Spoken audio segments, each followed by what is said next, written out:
Ahriman, the city of stories, the jeweled city resplendent in the desert sun, safe among the shifting sands. But sunset brings a fearful rumor to the bazaar. The impossible has come to pass. An Armuzi army has crossed the desert and prepares to lay siege. Amidst the whispers, a lone figure hurries towards the palace.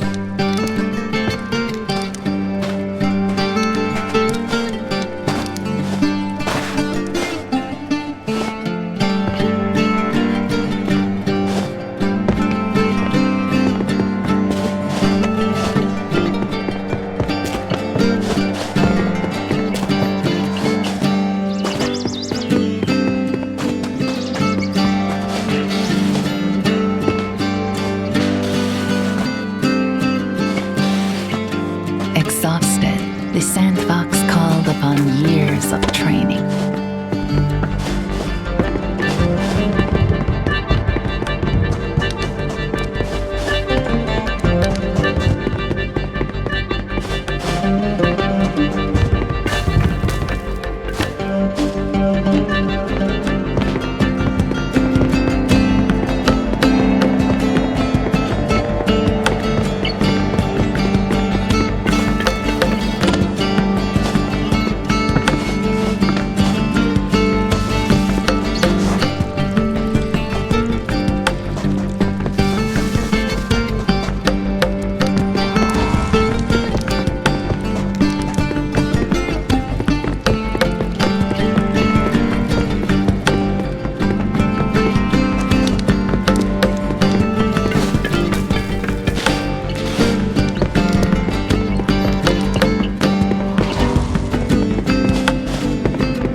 Surrounded by a vast army, but you know also that Alfenic, the Sandfox, had great concern for our bright city, such concern that he paid a visit to his friend the king to offer aid. You know that when the king was murdered, the Sandfox was blamed and dragged from that place in chains. You know that he was brought to the great hall before a grief-stricken court, and that the queen took his glass dagger, and she buried it in his heart. The queen smiled, knowing that now her treachery could never be revealed. For no one can live who has felt the kiss of a glass dagger of the Kashai. The body was dropped deep, deep into that pit they call Traitor's Fall. You know this, all of this, but you do not know what happened next.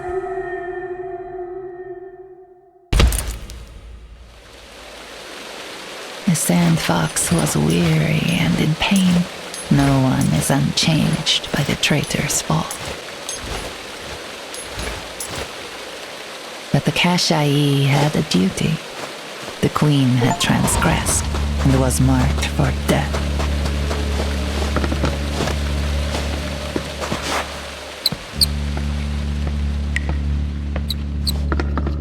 Every muscle ached, but the Sandfox felt strength returning.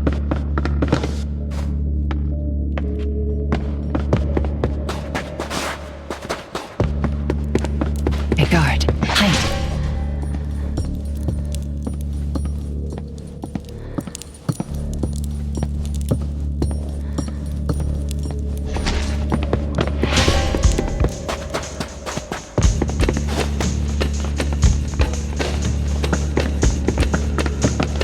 traitor's fall had taken its toll, but still, the Sandfox could leap like no other.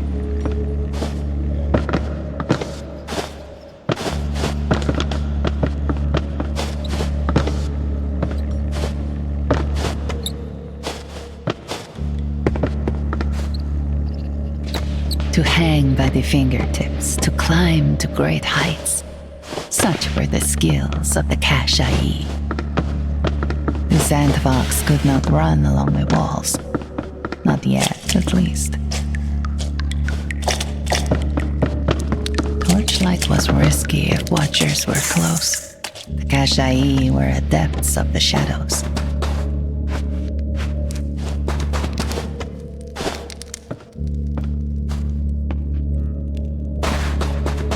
Surest way to win is to avoid the fight. These were only thugs, the lowest of the low. Yet the Sandfox could not match them for brute strength.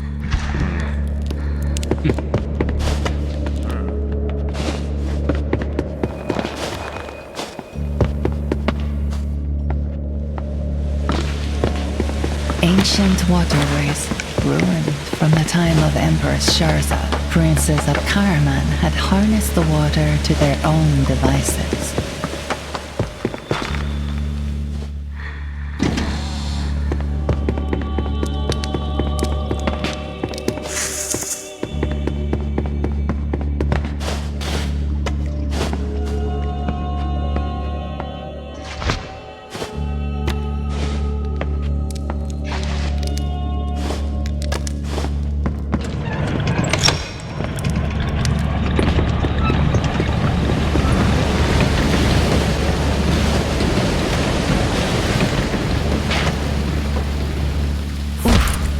Even a Kashai could not survive a fall from too great a height. Time for caution, the Sandfox thought.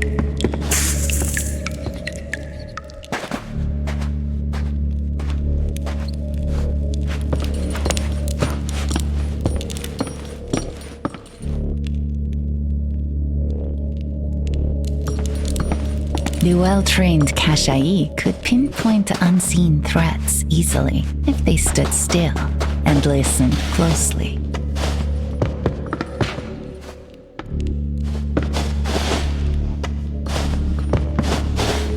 The air smelled of stagnant water and mold.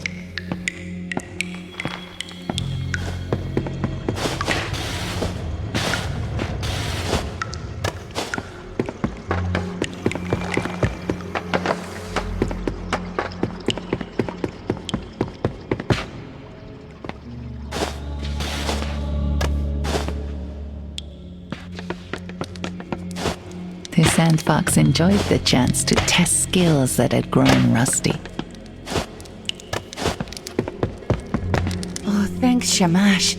I've been stuck here for days, said the woman. The elevator is on a higher level. I cannot bring it down. Please, can you help?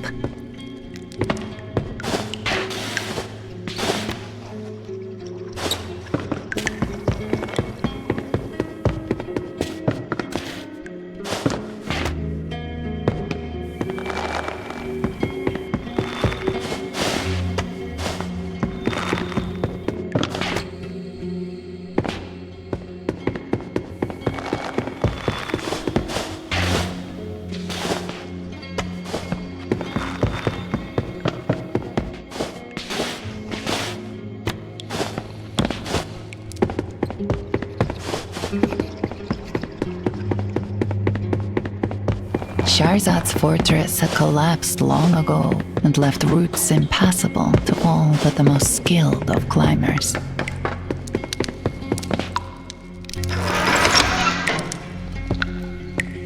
How careless, how lucky. The guard was asleep, and their key was ripe for the picking.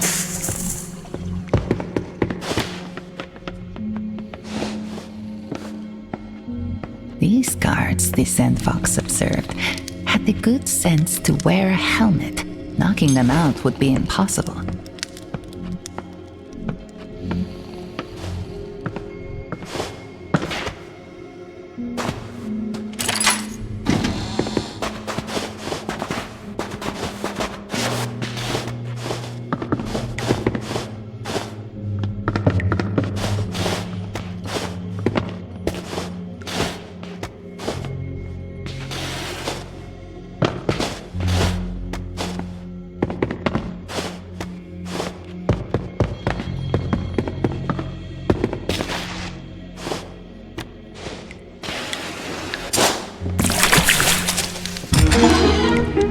weapon of stealth.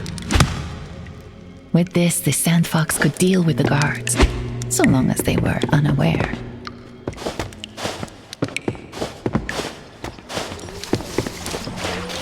Many sins of the kingdom washed down these drains.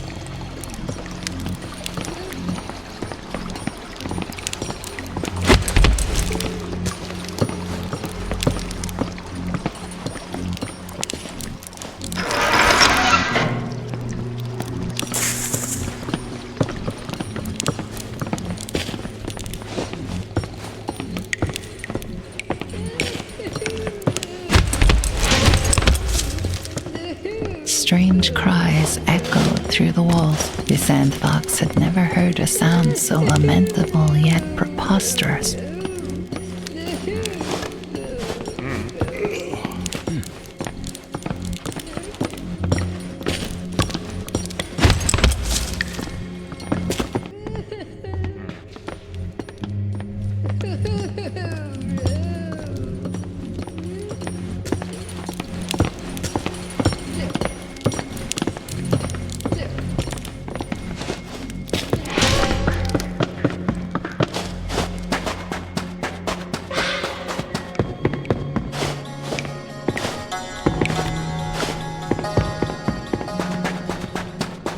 This place had been a storm drain in the days of Sharzad, when the gods sent bountiful rain.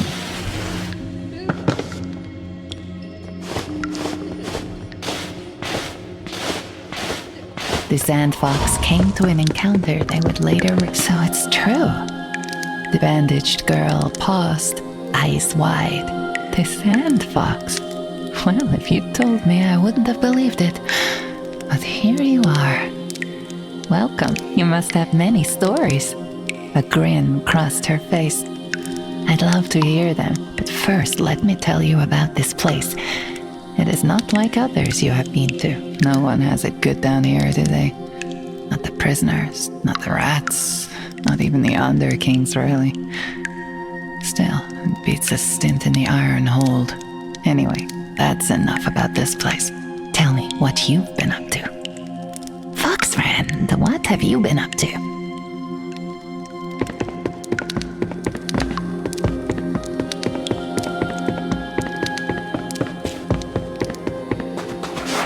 Some locks are beyond even the skill of the Sandfox. Swiping keys from unwary guards, however, is not. Among the drains and the rat catchers, the Sandfox knew they could relax their guard.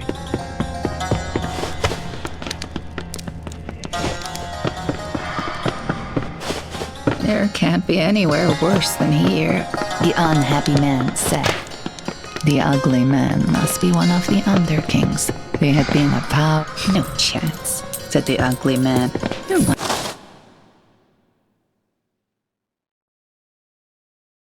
of them filthy rat catchers, or at best a darkling. You've nothing we want. The man was muttering ominous words about monsters in caves. The underkings have it so easy, the bitter woman said. I've lost my beloved pet rat, the shaggy-faced man cried, his breath thick with the smell of burnt meat. It escaped down to the rat runs. Won't you bring it back to me?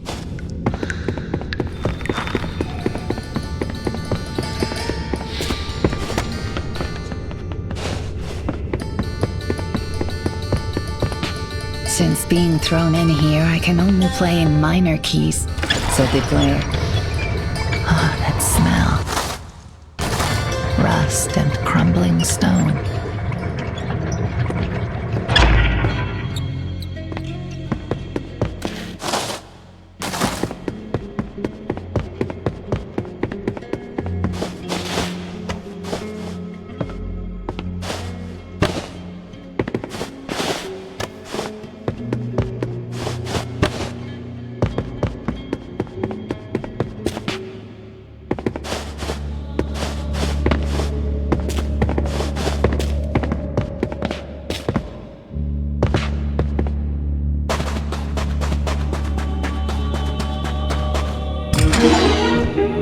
Kashai foot wraps shod with resin and nails, old but still wearable. The Sandfox could make good use of these.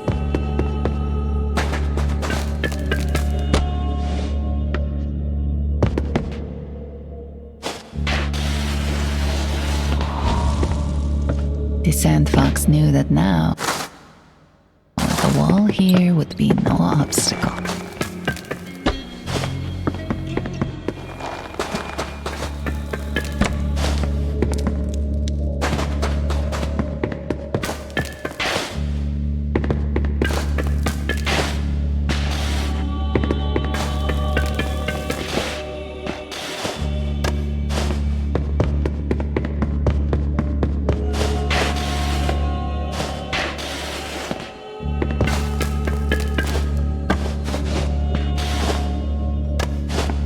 The fortress of Empress Sharzad had once been a marvel of the world, yet now her name is all but forgotten.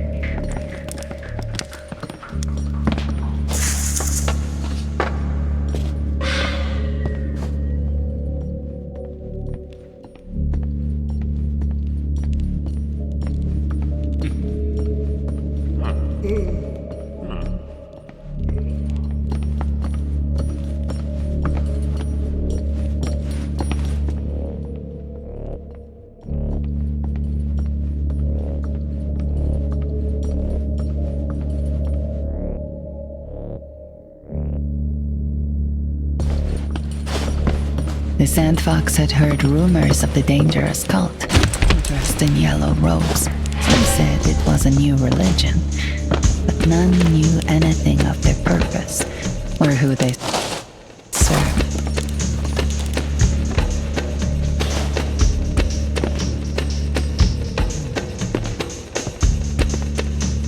"It is good to see a friendly face," said the man. "Have you seen Navid? He wandered off with something of mine."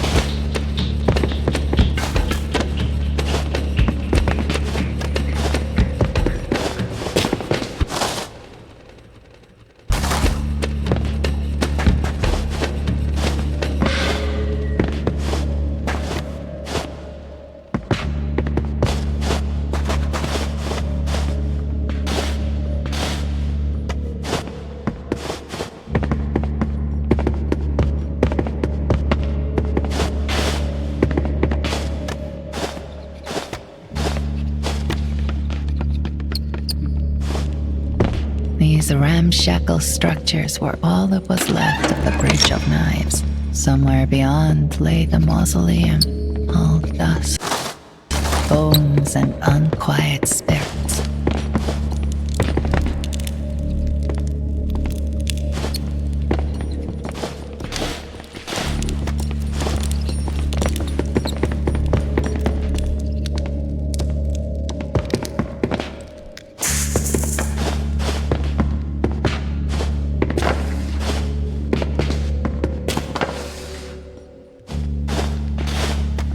The cultists disquieted the Sandfox.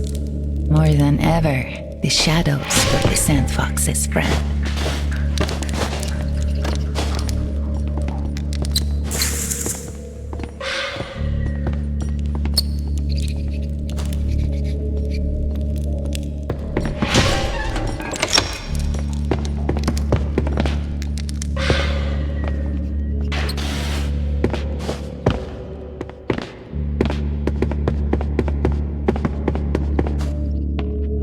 The Sandfox knew the danger had passed. Traitors fall. The Sandfox shuddered at the memory. Now that the Sandfox could scale sheer surfaces, they were taught to be nimble, the Kashai. Even as a child, the Sandfox knew the trick of sliding down a wall and jumping from it.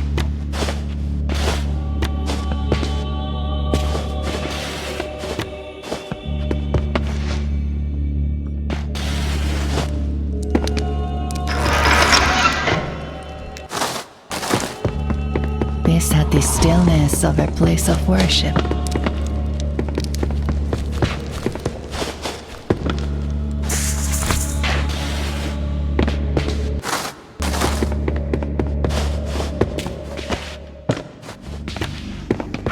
light-capped mushroom spores illuminated the darkness, ever so slightly cheering the usually gloomy underworld.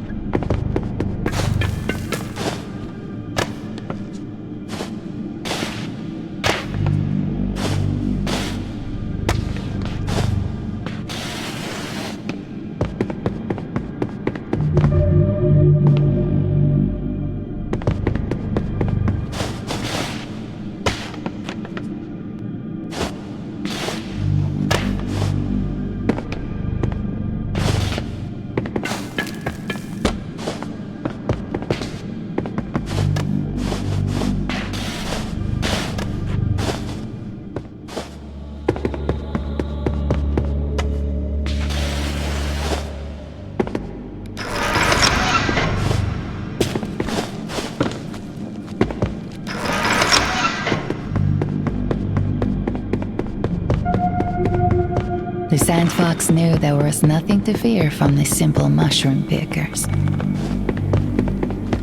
"Welcome, honored Alfenic," the bearded man said. "We Darklings are adherents of your ancient predecessor, Jarbu. May we be treated to a demonstration of your skills?" The Darkling smiled, "Cross the crags and precipices of our domain. I shall await you on the other side with a gift from your predecessor." The water smell was stronger here. The Sandfox tasted spores of old dank mold. The hooded figure's eyes widened. "Alfenic of the Gashai, you are welcome here, Sandfox. It is long since we saw one of Jarbu's kin. You are welcome, honored Alfenic."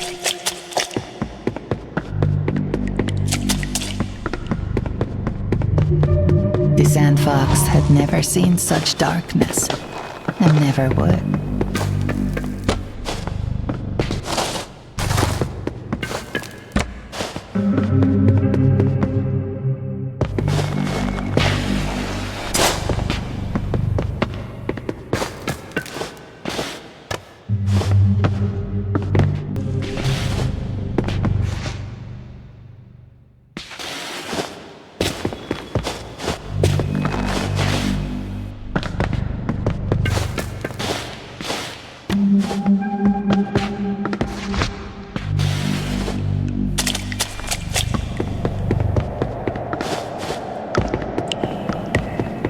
The Darkling bowed. "Ahead lies our most hallowed possession, a tool of Jarbu. As Jarbu's successor, it is rightfully yours. Take it with our blessing."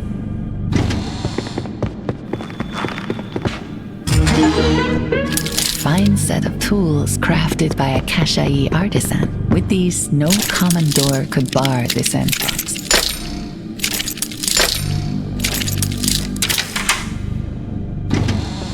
The Sandfox sensed danger nearby.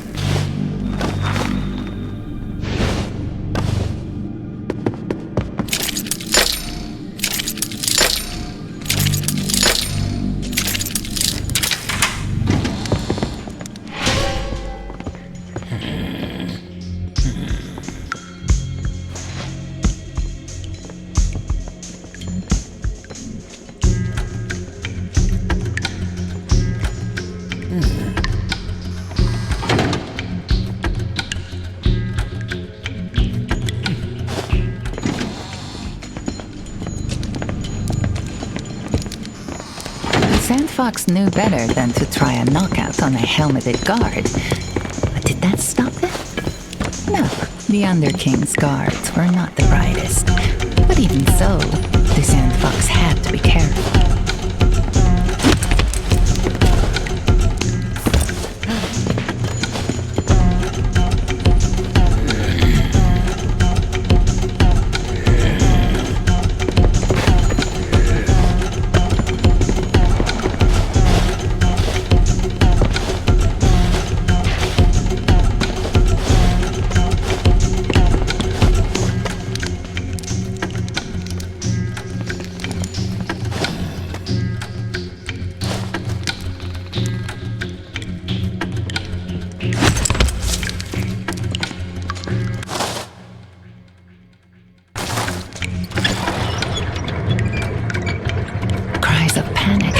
through the shaft from above. And something even worse. Silence.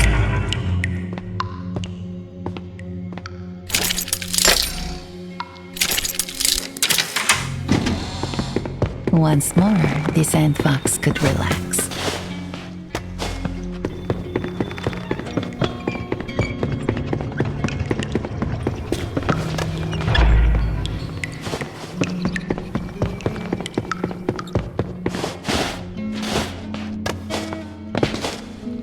I found my friends, the woman said. Half an hour in their company was enough. I think I prefer the solitude.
This place, sprung up next door to the Dead Hands domain. We've been made to patrol the Boneways since, pretending to be undead, to scare off the cultists. Anything to keep them and their dustwalkers away. This place is connected to many others all around the kingdom. Should you ever need to get around quickly, just tell me. I will get you where you need to go.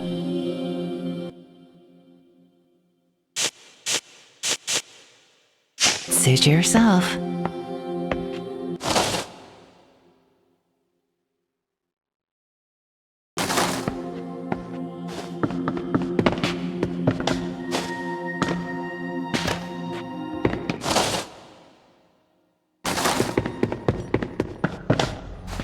Commissioned by the Queen.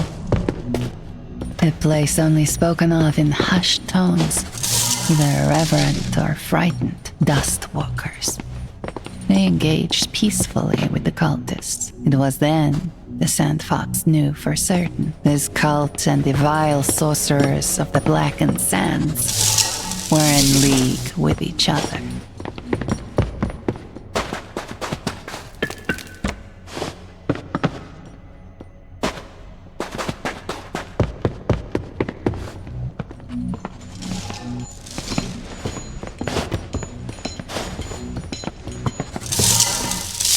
Made them quite hungry.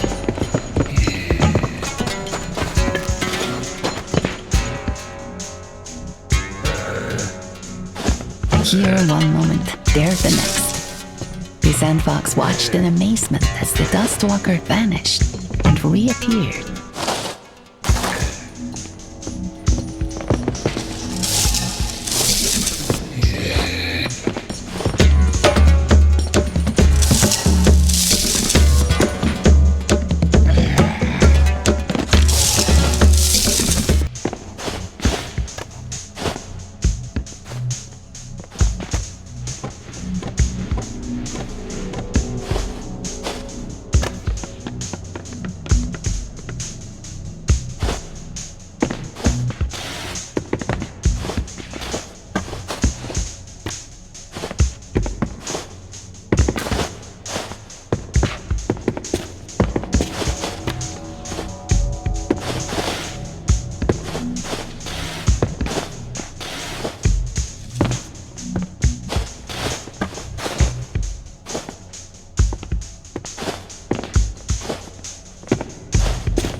monument was as wicked as it was titanic.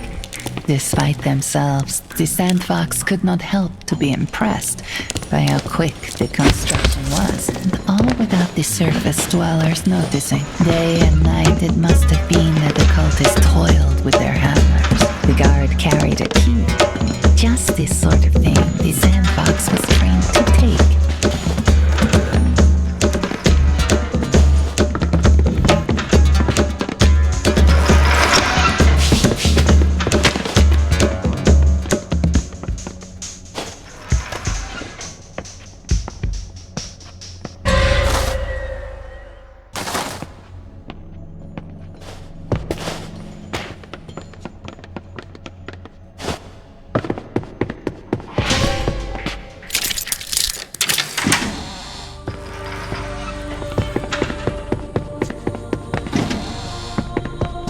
Once more, the Sandfox could relax. Here, the old and new joined together. Above, the tomb stood, held up by the new below. Built in secret, there was something peculiar about the lift shaft. It warranted a closer inspection. The strong smell of herbs overwhelmed the air. It soothed the Sandfox to breathe it in. Amongst the rat catchers, the ill woman could not speak. She could only wheeze. The lantern bearers had repurposed the tomb slabs and alcoves as hospital beds. Ingenious. The sick man sank deeper and deeper into fitful delirium. The water ran quickly through the sluice and splashed on the Sandfox's feet.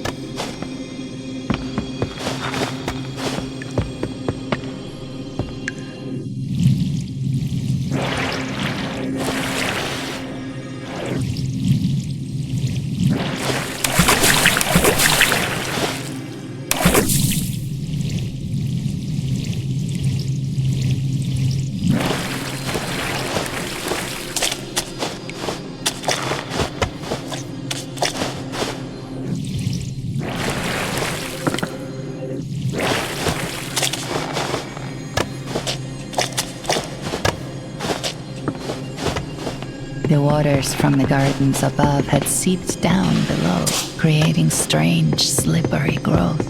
The nimble Sandfox, always sure of food, had finally met their match. As soon as they stepped on the green growth, whoosh, they could not help but to slip away. Another ladder the Sandfox could drop. This would let the Sandfox descend further down safely. The ladder slid smoothly down into place. The ingenious ladder unfurled as the catch was released.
slid smoothly down into place.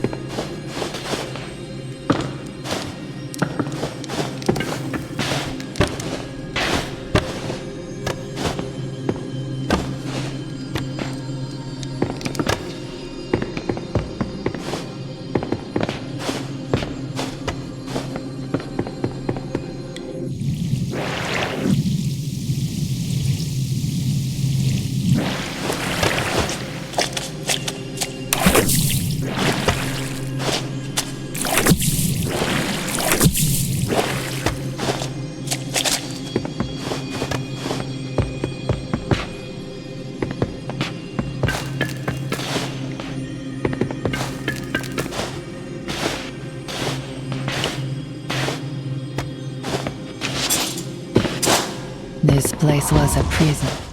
The inmates were worse than the guards. The Sandfox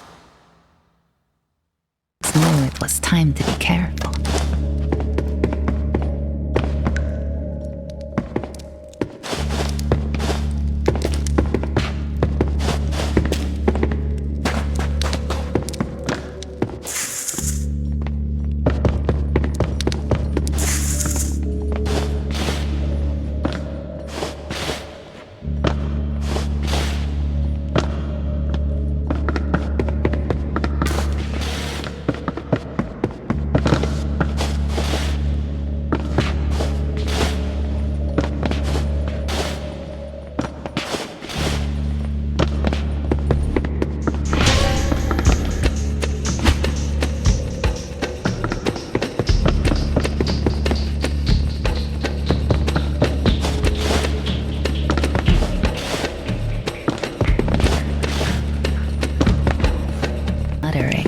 And the sound of heavy boots beyond the door.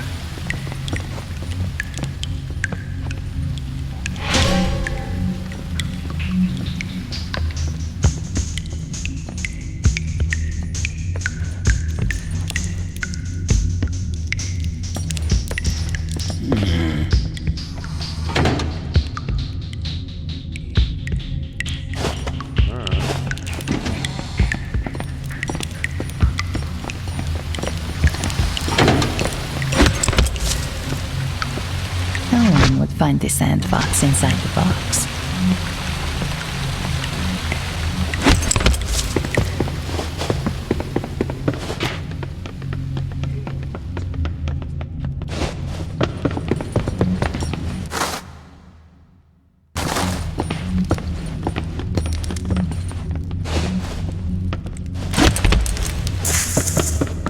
The crawl spaces above were narrow, but the Sandfox could make good use of such a space.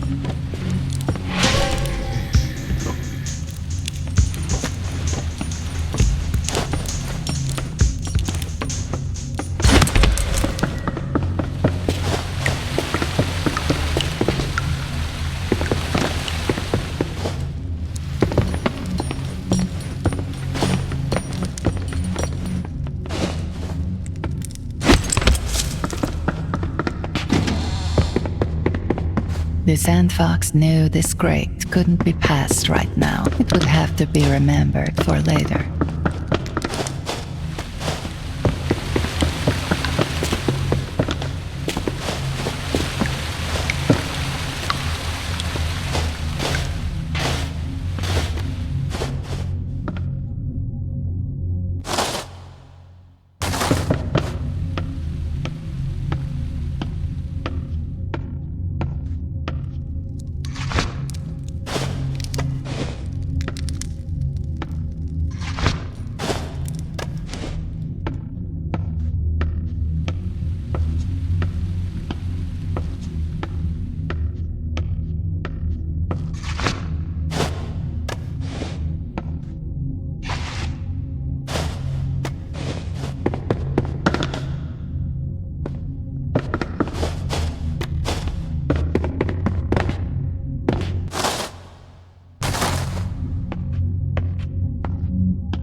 The heavy footfall of well-armed guards.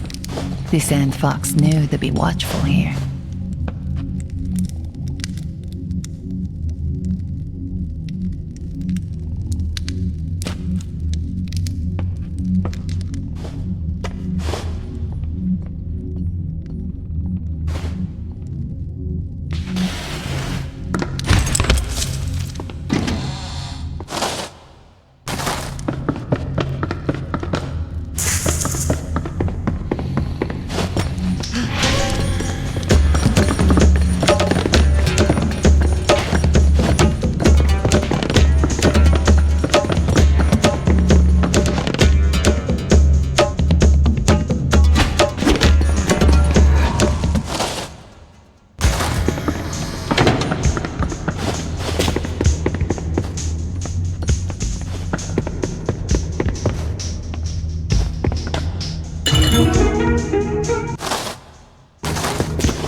ancient text engraved by Maro of the Kashai, who spoke of Rashid, the navigator, one of the 8 gods of the desert. The stone was carved with 5 stars and a compass rose.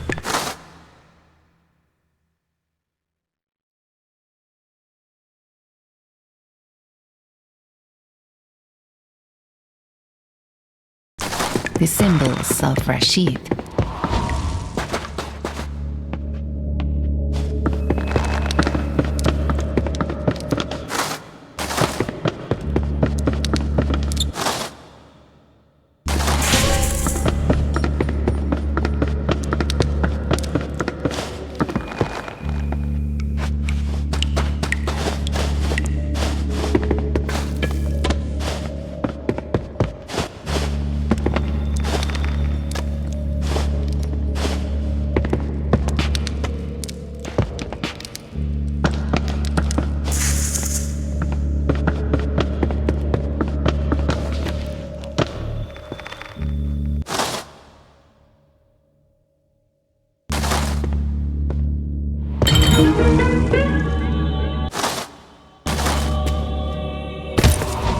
It was a Kashai text, inscribed by the nightingale. She spoke of the uses and distillations of poison drawn from the glands of the crystal salamander.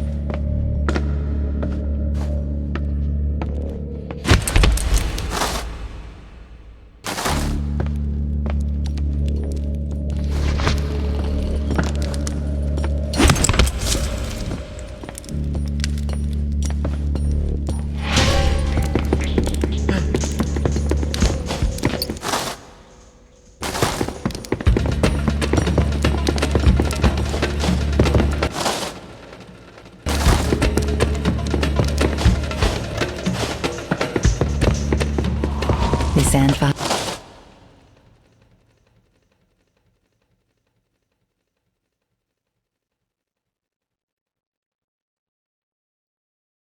breathed easily again.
cultists whispered such horrible whispers. The day the Sandfox forgot those words would not come soon enough.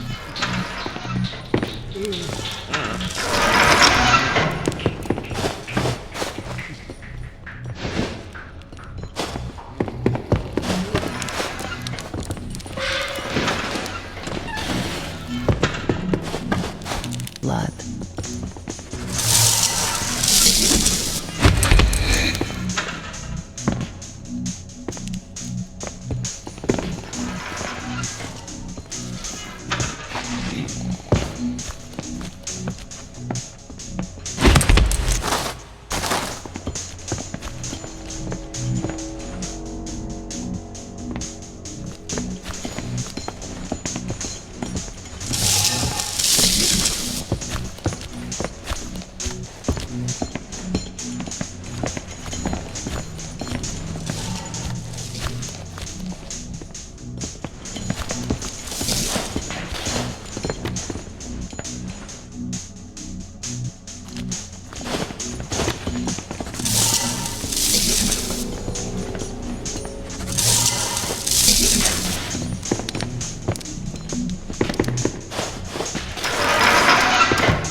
The ladder slid smoothly down into place.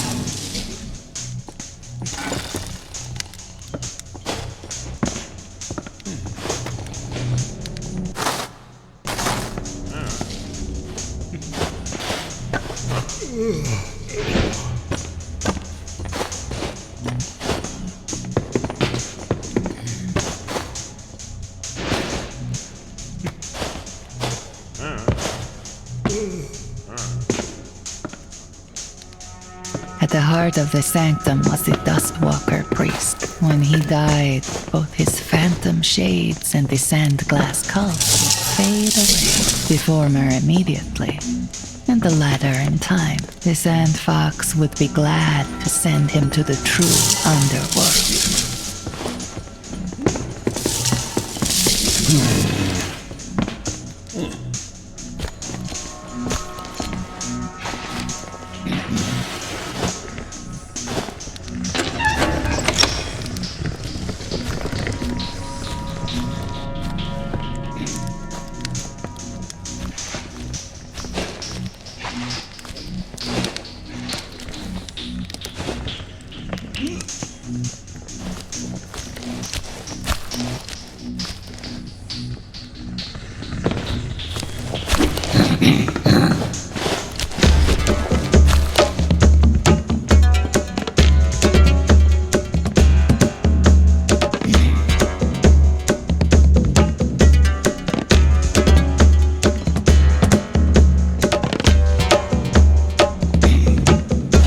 The shambling sand monster took one pain step, then another. The Sandfox knew to be on guard.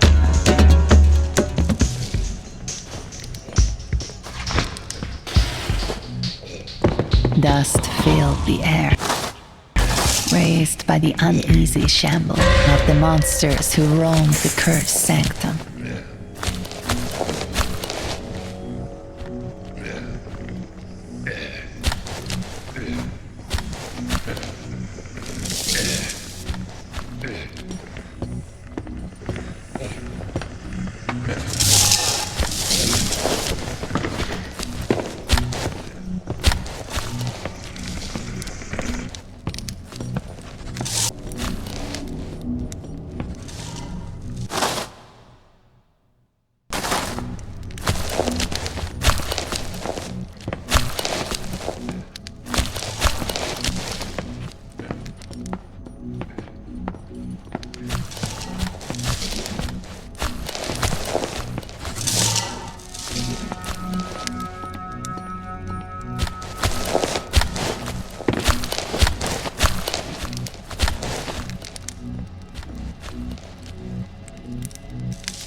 destroyed the sand monsters.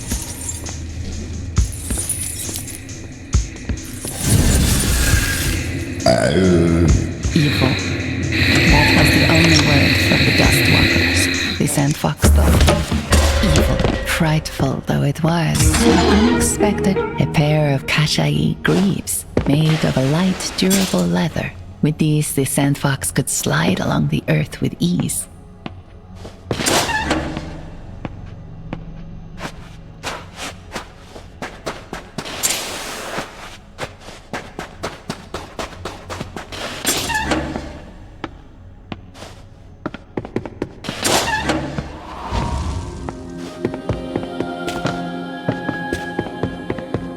We dead hand have our base near here.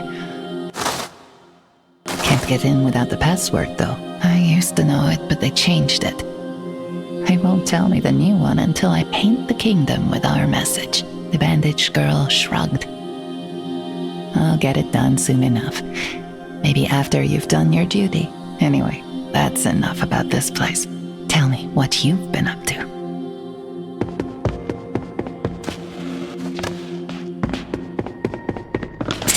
Stale, dead air filled the Sandfox's lungs. Horrors were said to wait within.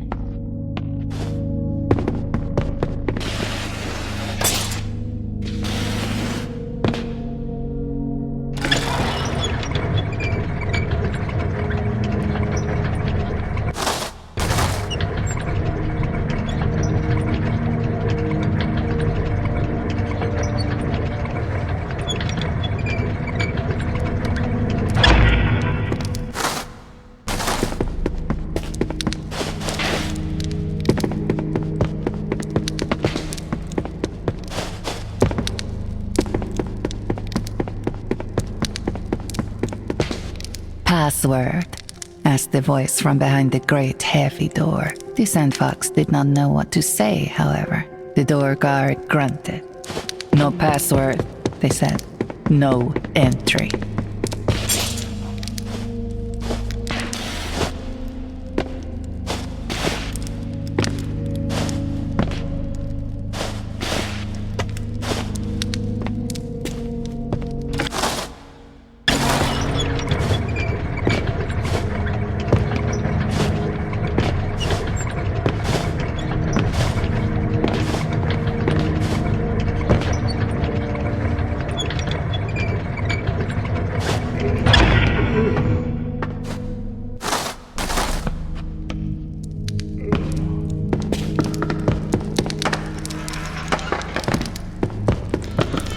Two sinister-looking figures emerged from behind the gate. To the untrained eye, they looked like risen corpses. But the Sandfox knew better. Indeed, the Sandfox knew that by following the pair, they might learn the password to the dead hand's base. A number of angel breath blossoms filled the cave. The Sandfox knew how easy the journey was for the shambling pair, who simply walked through the dark. How difficult it was for the Sandfox, who needed to employ all their acrobatic ability.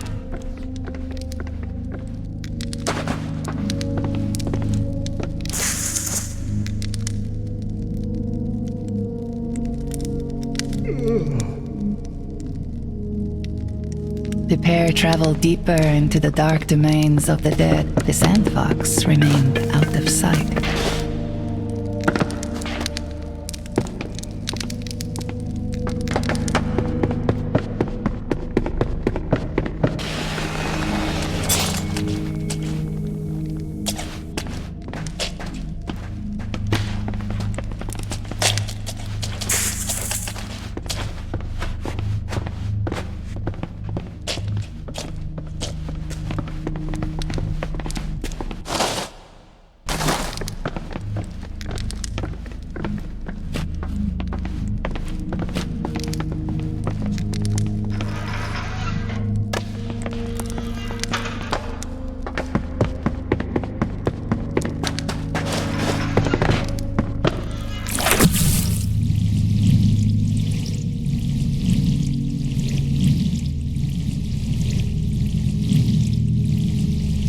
Even at their shambolic pace, the duo had gained in distance. The Sandfox needed to close the gap.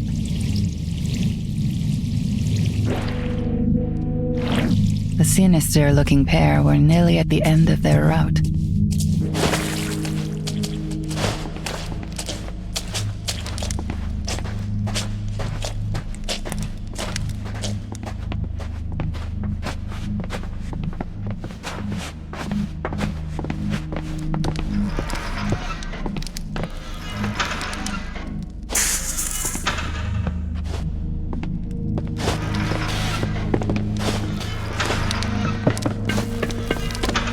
The sinister-looking pair were nearly at the end of their route.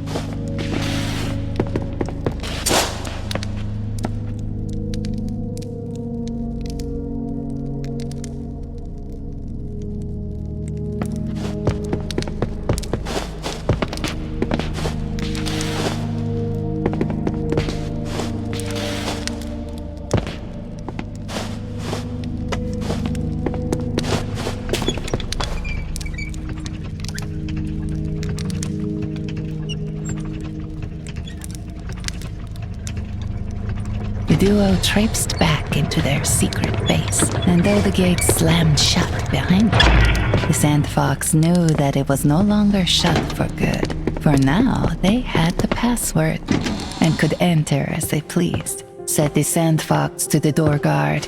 "We are Five Fingers," said the door guard to the Sandfox. "I don't know who you are. I wish I could inspire our efforts with music," said the player. "But alas, my mind is so turned towards revolution I forgot the songs I knew." With every stroke of the brush, the dead hand tried to fan the flames of revolution. "You're a fresh face, and arms and legs."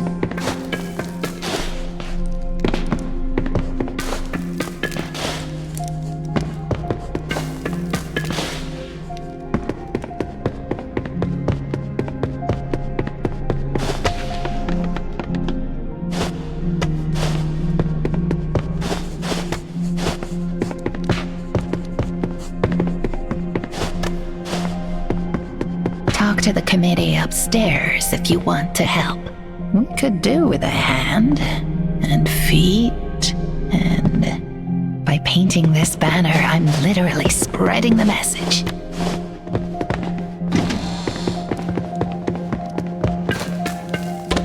The duo traipsed back into their secret base, and though the gate slammed shut behind them, the Sandfox knew that it was no longer shut for good. For now, they had the password. The parchment-skinned man huffed. "Do you mind? This is very important." "Oh, you old fool," his counterpart barked. "It's the Sandfox. Come to see the corpse man, have you? We'll allow it, on one condition. Yes, we were just looking for someone to undertake a most revolutionary task. Go and break the hand off the statue of Shamash, and you'll see the corpse man."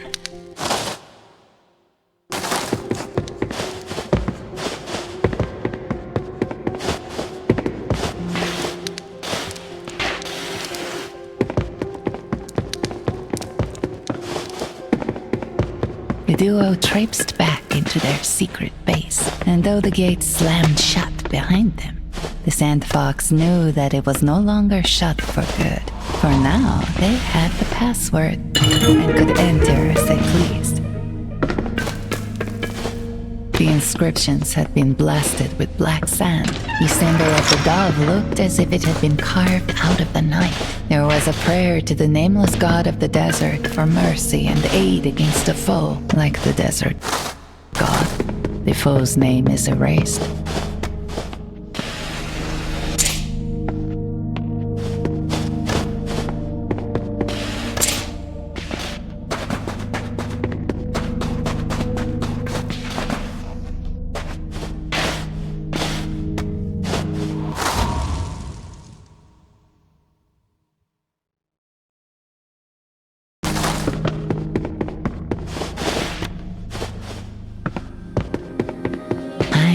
Humble guide, Say the word and I'll get you where you need to go.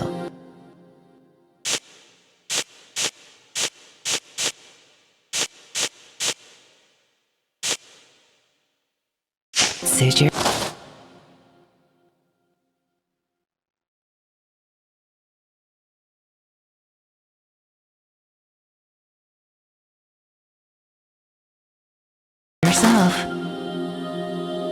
Do you need me to lead you through the tunnels?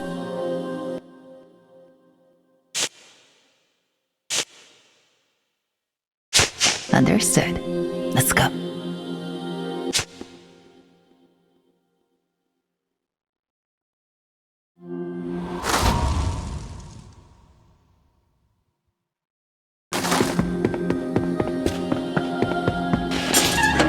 The Sandfox sensed danger nearby.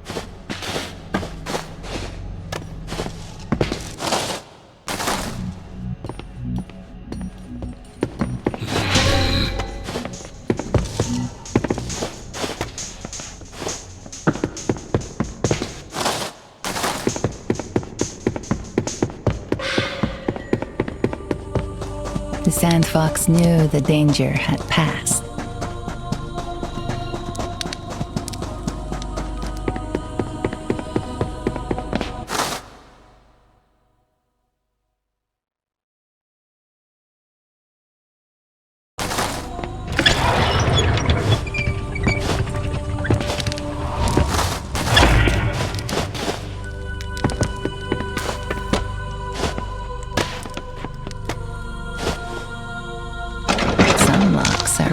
Even the skill of the Sandfox. Swiping keys from unwary guards, however, is not.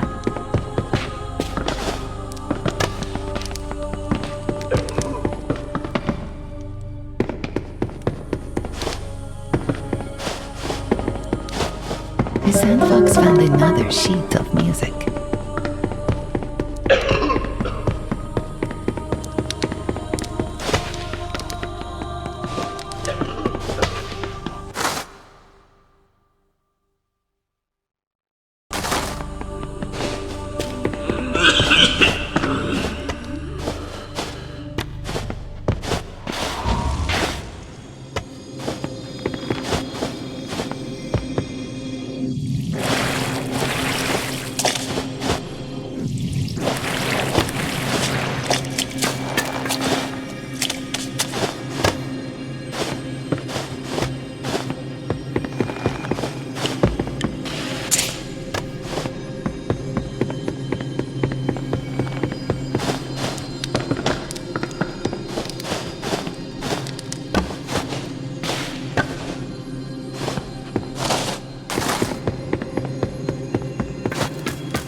Time for caution, the Sandfox thought.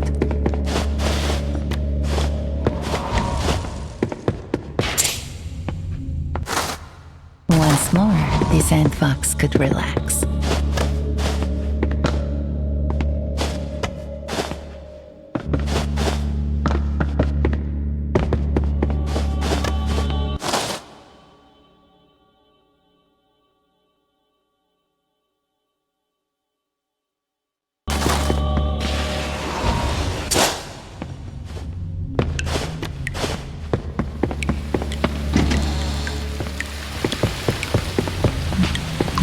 inside the box, the Sandfox could not be seen.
This place really is everything they make it out to be in the stories, isn't it?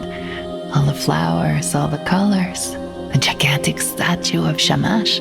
The bandaged girl smiled coyly. Anyway, that's enough about this place. Tell me what you've been up to.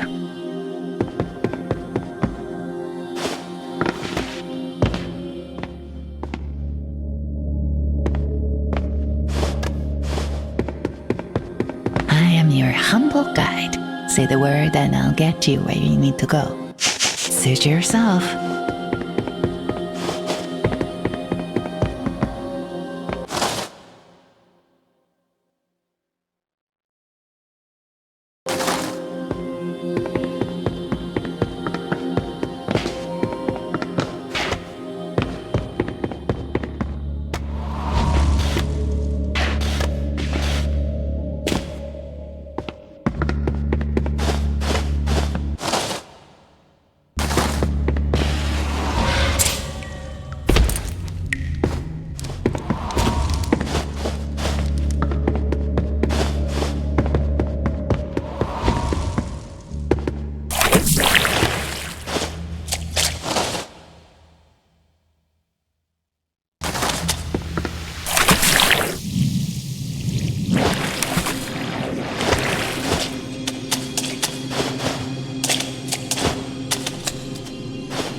The player snatched up the music. I learned this piece as a girl. Here, let me play it for you. At least I have my music. Others here have lost everything. This isn't a prison. If it were, the Underkings wouldn't live in such luxury.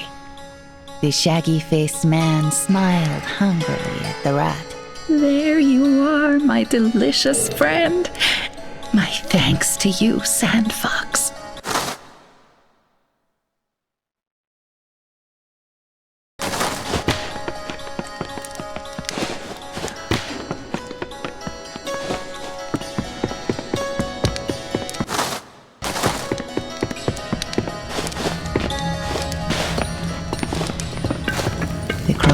spaces above were narrow, but the Sandfox could make good use of such a space. The Sandfox sensed danger nearby. The Sandfox could hear the clink of coin and the clank of tankard. Once more, the Sandfox could relax. The ladder slid smoothly down into place. The ladder was held. I've been in here for 50 years and still never won a hand of cards.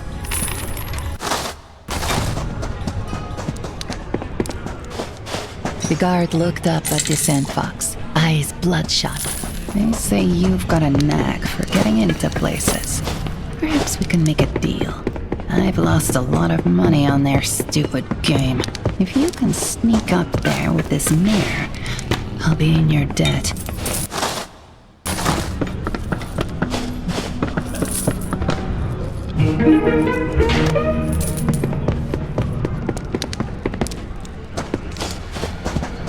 How can a disgraced Queen's Guard aid you? With information, of course. I secretly escorted Her Majesty to the stonemason. The bitter man paused, and my reward? False imprisonment. If you want information on the Queen, then speak to the stonemason, and be watchful for the cowardly guard who threw me down into the depths.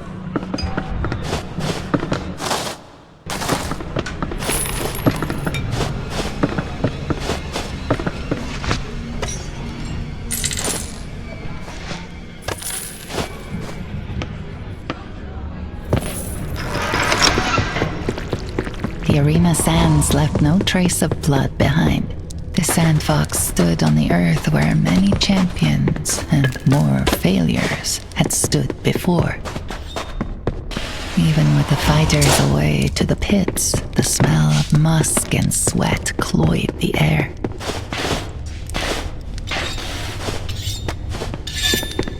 I am Vashti, and you are useful, the woman grinned.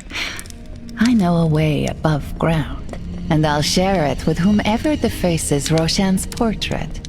The giant of a man breathed slow and deep. I must center myself before the fight. Talk to my manager, Vashti, if you need something.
What am I in for? The prisoner chuckled. A faint waft of sweet smoke. I am under King Roshan. The man boomed from his pillows. And I offer a royal reward to the one who humiliates Vashti's finest pit fighter. Deeper access to the Iron Hold. Why does Roshan have the best-looking security down here, you might wonder? Because Roshan only hires the best.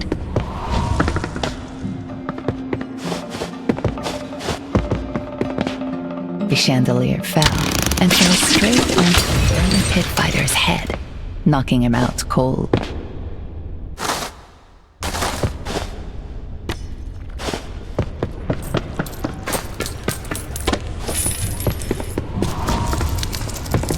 And so the lights come down for Vashti's prized fighter. Roshan's belly quivered with laughter. So much for their winning streak. As promised, a key to the Iron Hold. head through the storm drains. His lip curled into a cruel smile.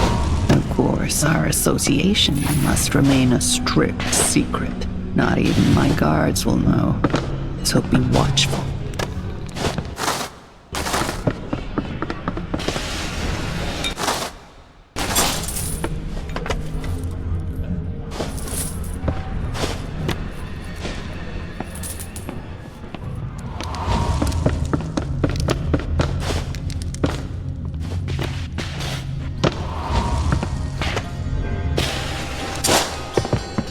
The ugly man glared at the Sandfox. I told you, you've nothing that we want.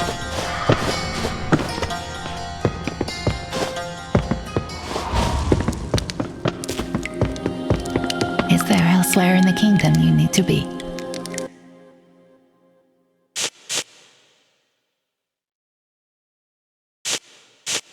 Suit yourself.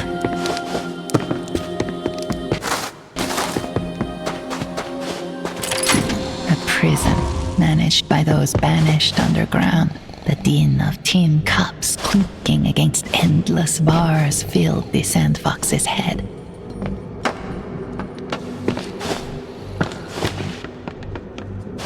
The prisoner howled from inside the cage, waking the sleeping guard.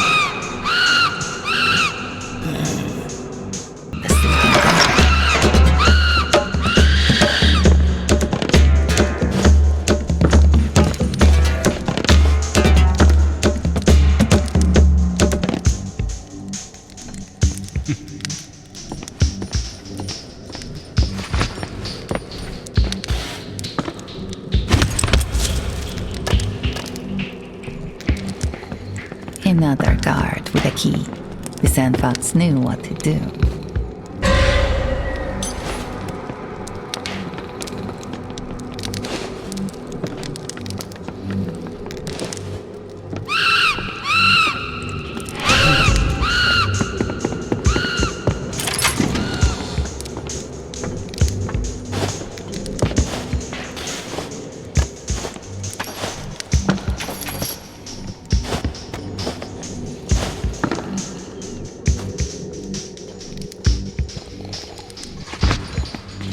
A guard, key, easy.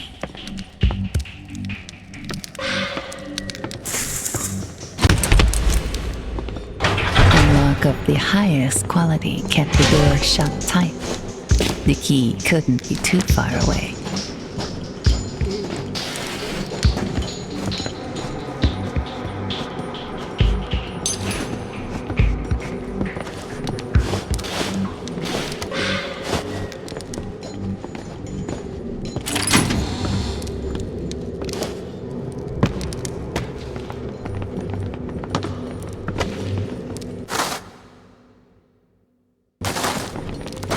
The brutes had been chosen to serve the underkings for their strength, not their intelligence.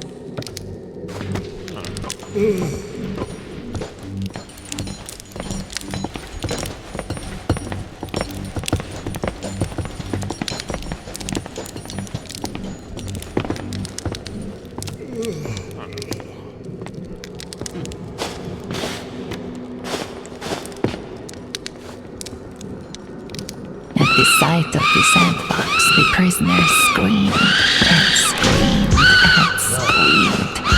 With the Sandfox weighing it down, the cage began to descend.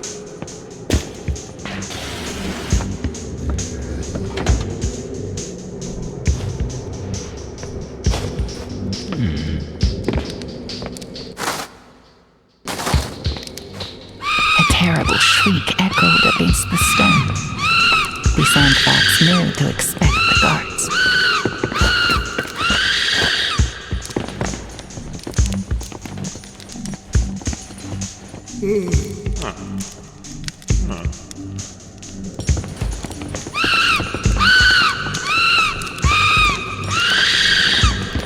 Another guard with a key. The Sandfox knew what to do.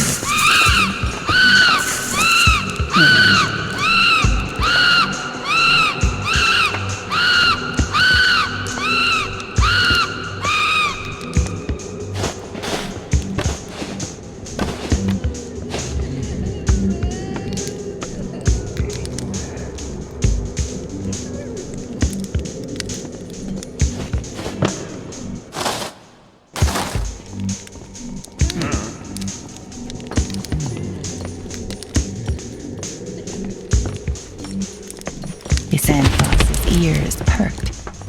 A familiar sound hung in the air, louder than it had been before. That fancy whine. The Sandfox wondered how long they'd been crying. Whatever the case, they were close by now.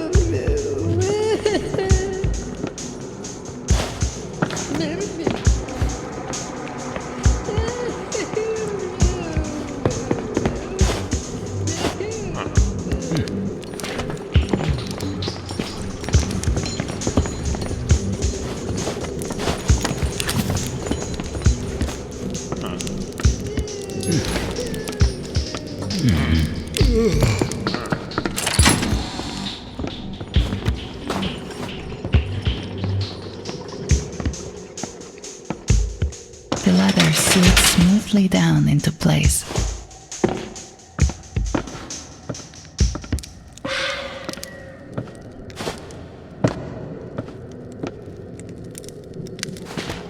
Underfoot, the rickety platform creaked and groaned. The Sandfox knew it wouldn't hold much weight, especially if they dropped something heavy on it from above.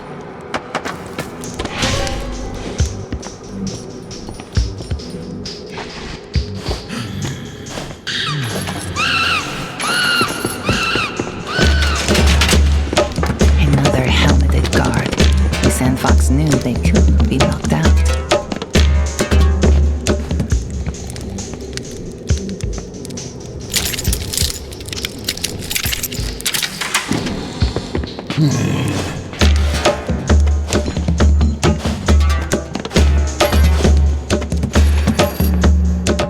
Once more, the Sandfox could relax.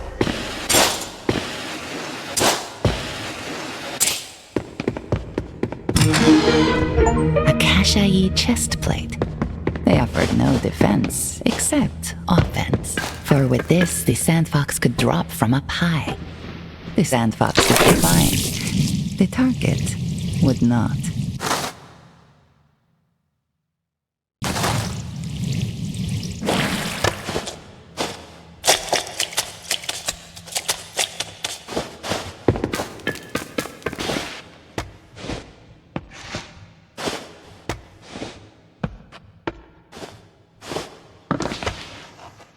With a great thundering crack, the wood splintered, and the Sandfox crashed right through.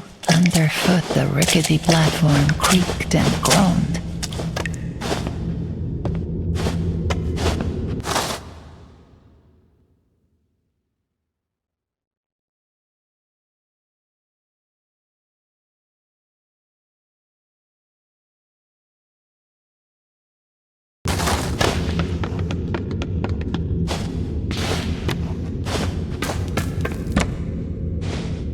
The rickety platform was weak. It wouldn't take too much to smash down through it.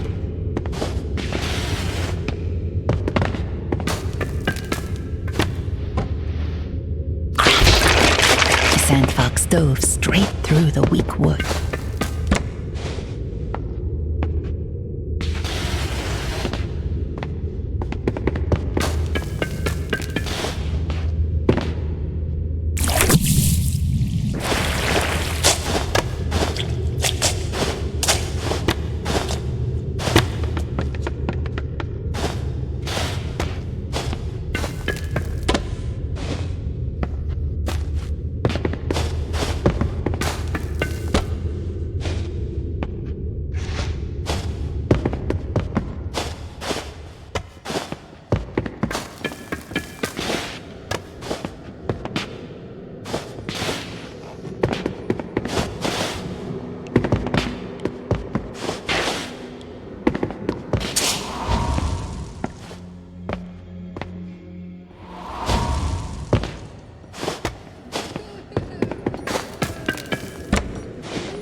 faithful guide.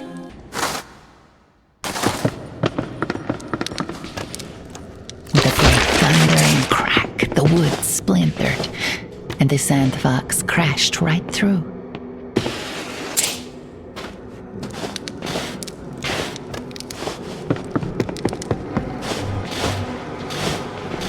The Sandfox saw the ladder high above and knew it could be dropped down.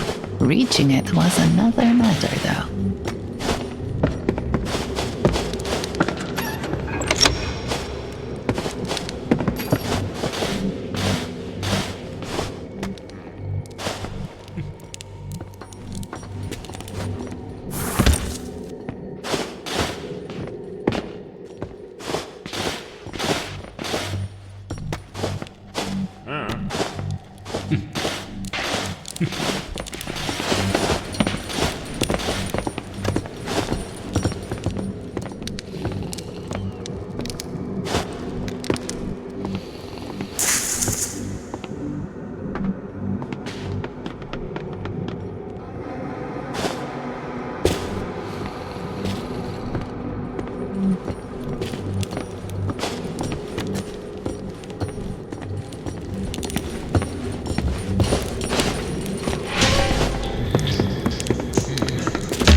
From so high up, the Sandfox could easily drop upon the enemy. Plunging through the floor wasn't just good for getting around, it was also a very handy means of taking out an enemy. The ladder slid smoothly down into place. A guard, a key. Easy.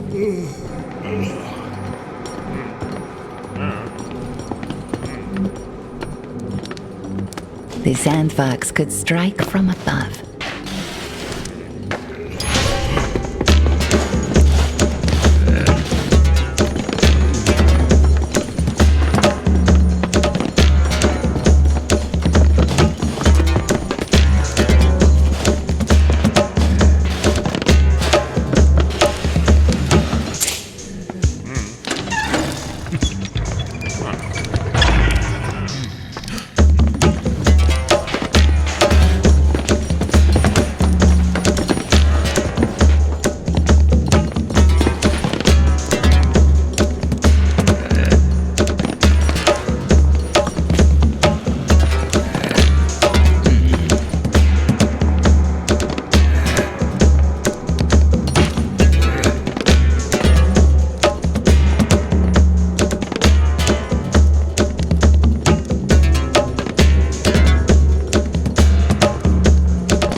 Kings kept their golden store, leaving the iron hold behind.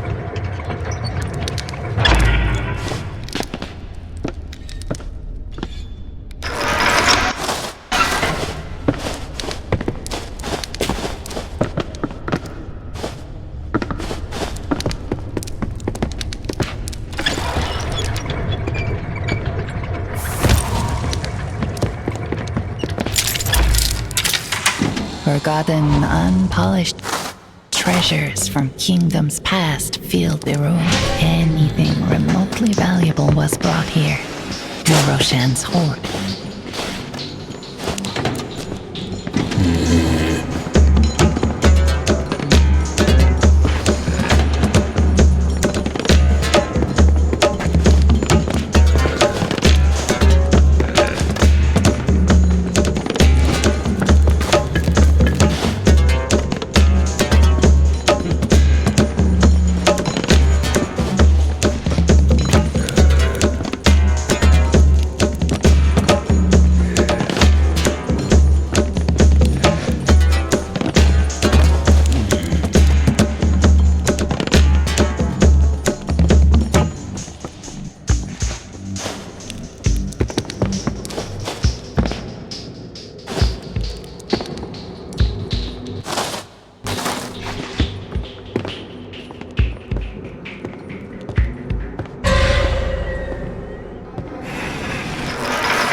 Roshan's portrait now sported a ludicrous mustache. As proof of the defacement, the Sandfox tore off a scrap of canvas for Vashti.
The Sandfox knew it was time to be careful.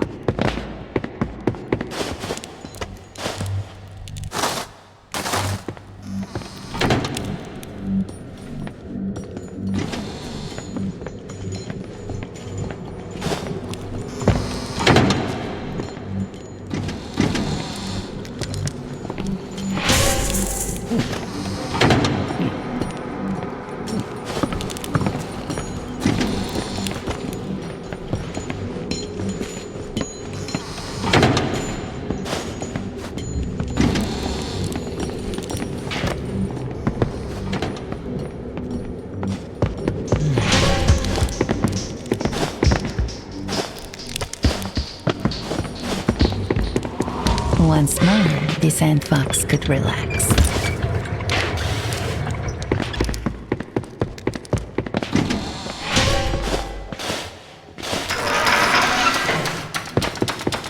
A purgatory for imprisoned. Here, prisoners pass between the strict and survivable old fort and the brutal iron hold.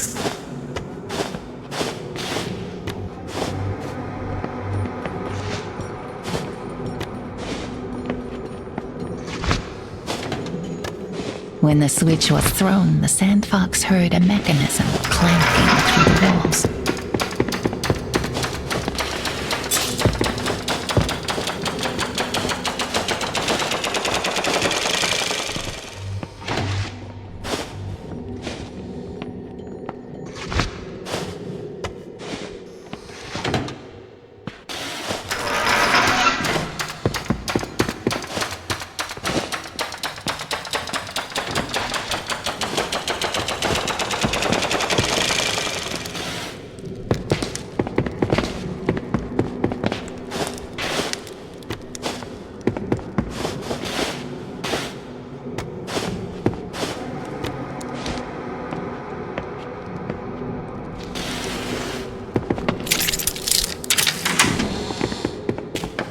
I once held a post in the Star Watch, the guard said sadly.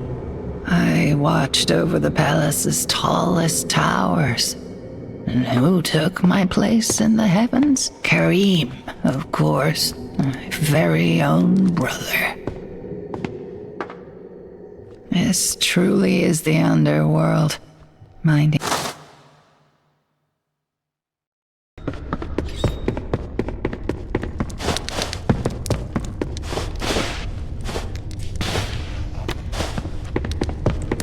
Well done, Master Thief. Vashti's smile was lazy. Roshan's vanity will make that hard to swallow. May he choke on the indignity. You did your duty, I shall do mine. Bring this note to Gaspar of the Deep Watch. But beware the other guards. They're friends to no one but the Queen.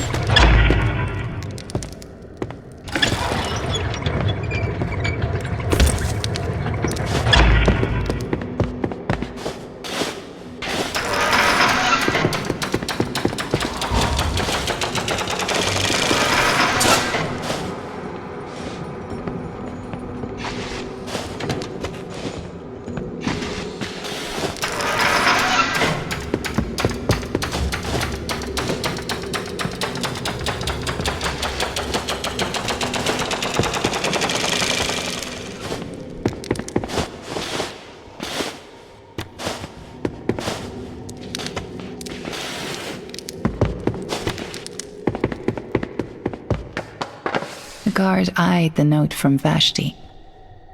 I see, he said slowly. Well, I can't just let you in the front door. More than my job's worth. He glanced at the iron grate beneath the Sandfox. No, you'll have to go the long way. Sorry. The Sandfox plummeted into the darkness below, cursing the guard as they fell. This time, however, their fall was broken by a pool of disgusting, slimy water. They were thankful.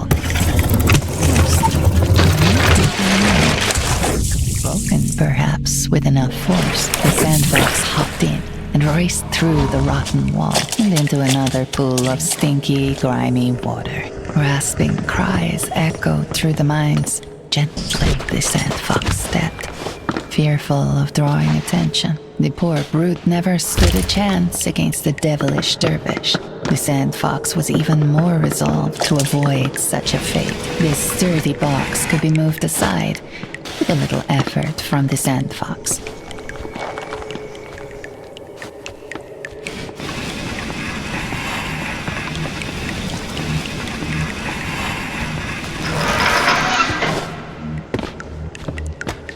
The Sandfox had heard of these sandy devils faster than anything, but blind, known to charge any strange sound they heard. The Sandfox hid away.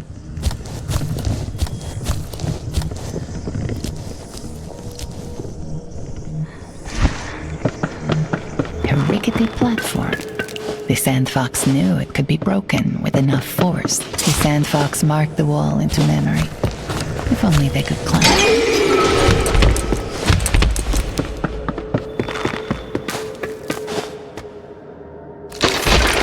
Once more, the Sandfox could relax. More weak wooden walls blocked the way. Well, the Sandfox's noisy four-wheeled friend would see to that. The wooden reinforcements on the wall looked good for climbing. The Sandfox was right. Climbing the wall was about as natural as walking.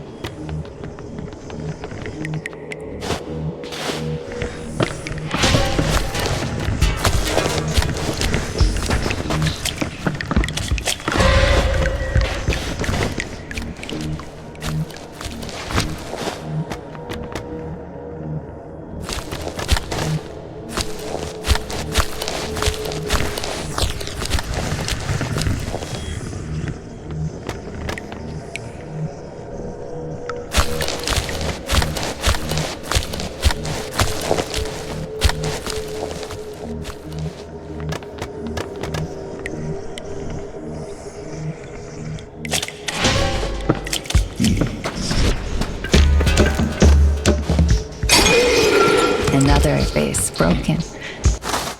More sand monsters turned into harmless piles.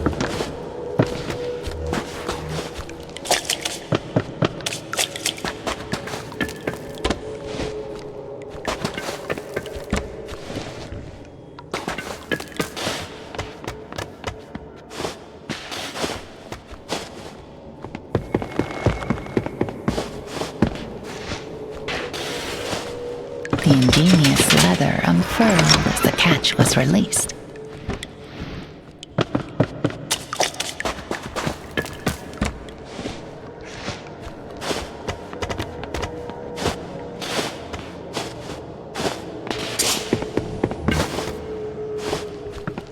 The platform looked sturdy enough to support the Sandfox, but not for long.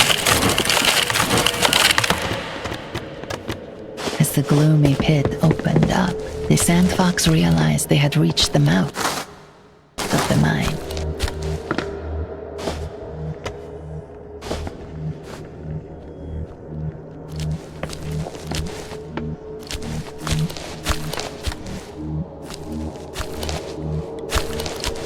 A sand devil. The Sandfox knew the dangers of being heard. The Sandfox slipped out of sight.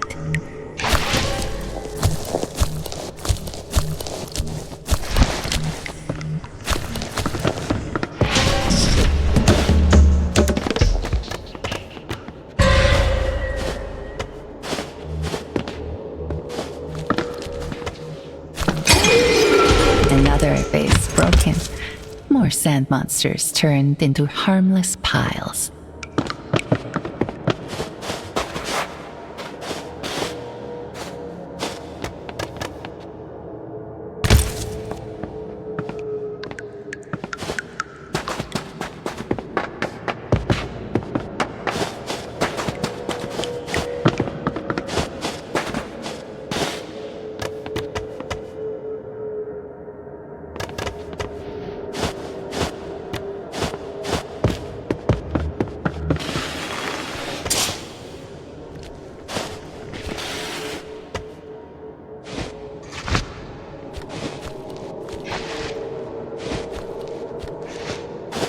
Beneath the Sandfox's weight, the platform creaked.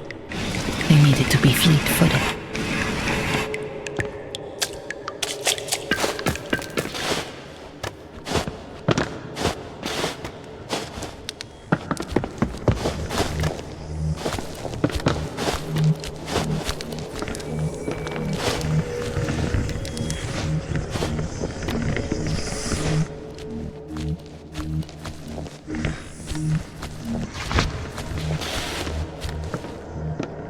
A guard, a key. Easy.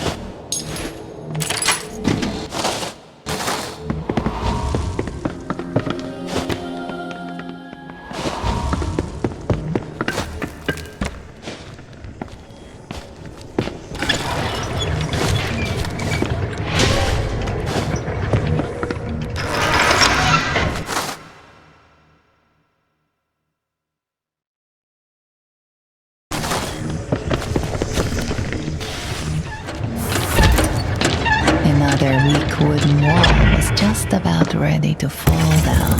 Sandfox was too glad to offer encouragement.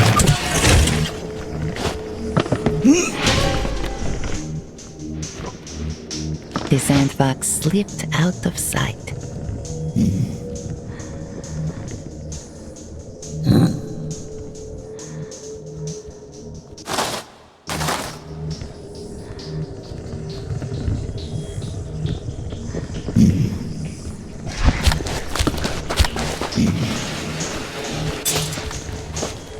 The shambling sand monster groaned, its dusty rasp crueler than any desert wind.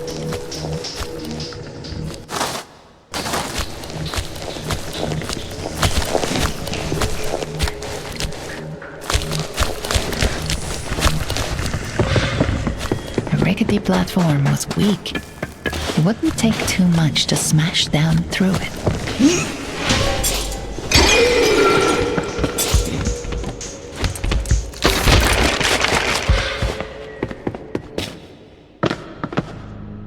The platforms moved from one side of the cave to the other.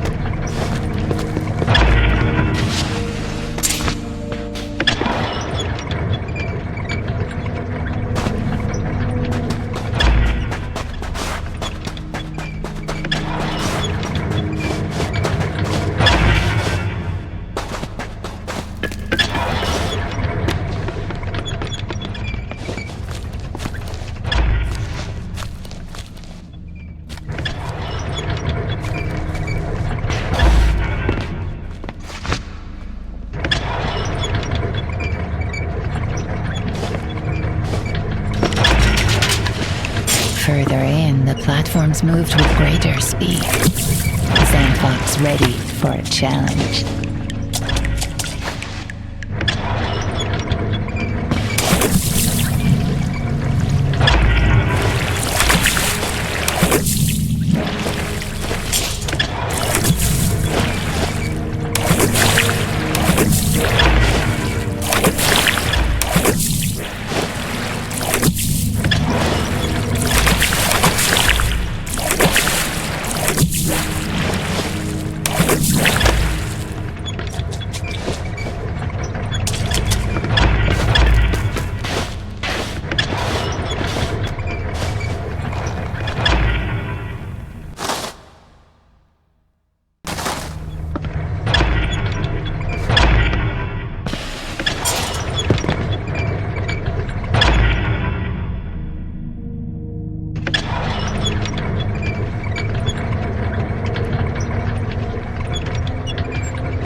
Sandfox held on tightly, white knuckle, as the minecart hurtled down the abandoned byway. Once the shock plunge into cool water wore off, the Sandfox took in their surroundings. A sunken tomb of the old kingdom. How long had it been since any had laid eyes upon it? The submerged tomb was beautiful, albeit melancholy, when seen inside the unclean water.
These gloves granted the wearer extra grip, with which they could leverage themselves up and down walls with uneven protrusions. The Sandfox looked at the surrounding walls.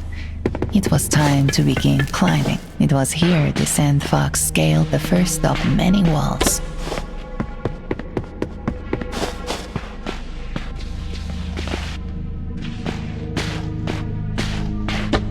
A current of warm air blew up from out of the ground, humid and incredibly strong.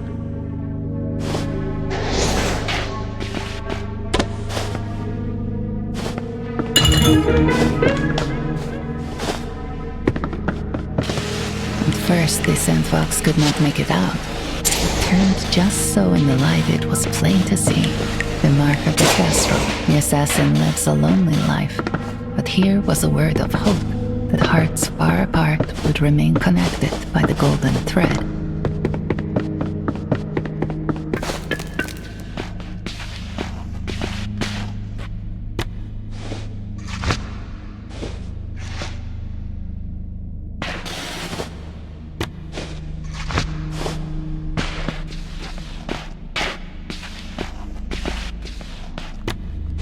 The platform gave way.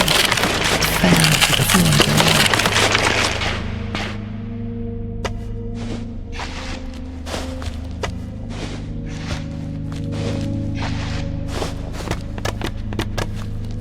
The riches of the earth found their way into the kingdom through these passages, or at least they did when the strange monsters didn't shamble about.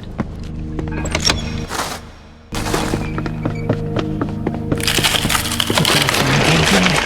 It fell to the floor below.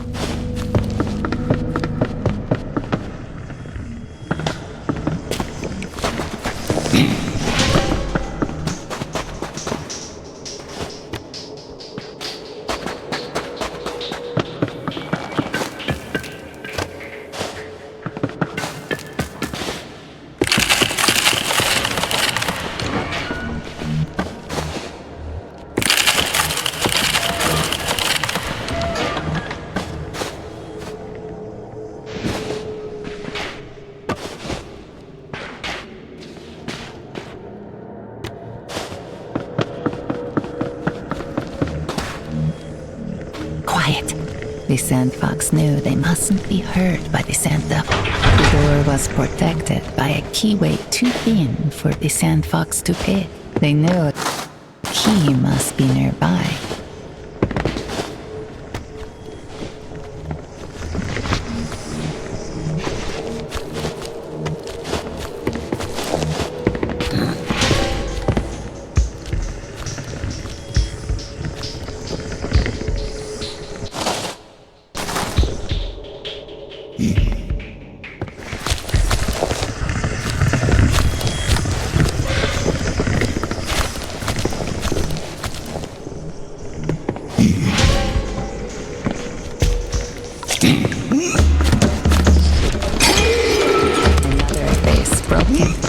More sandboxes turned into harmless piles.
Fort. I hear tell this was where our whole kingdom really began.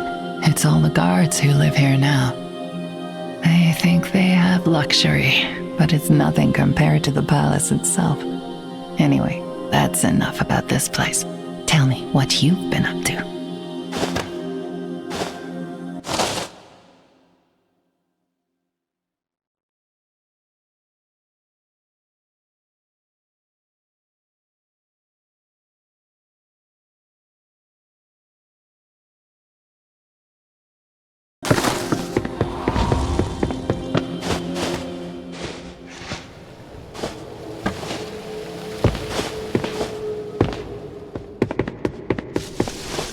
The water was warm enough to bubble, warm enough to heat even the air, and to bring sweat to the Sandfox's brow. The warm, rushing air buffeted the Sandfox upward.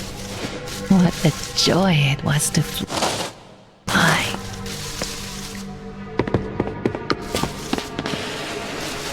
Another jet of air blowing upwards, upwards. Another powerful, steamy plume rising, rising.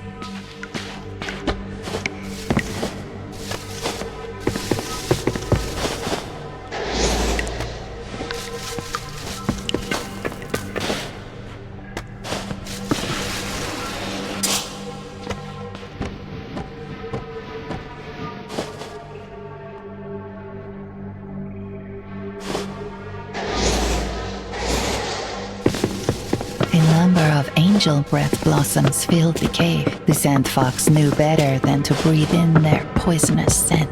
More of the poison flower. The Sandfox held their breath as they approached.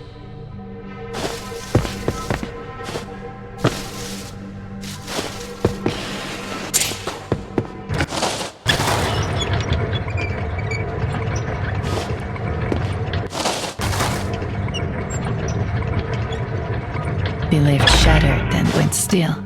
Just short of the platform, overgrowth jammed the mechanism, preventing further movement.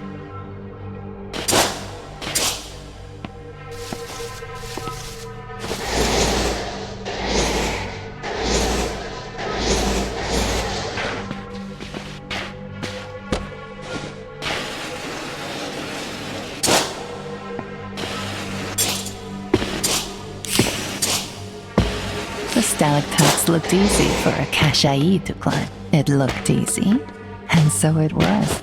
The Sandfox found the rock as easy to climb as a simple ladder.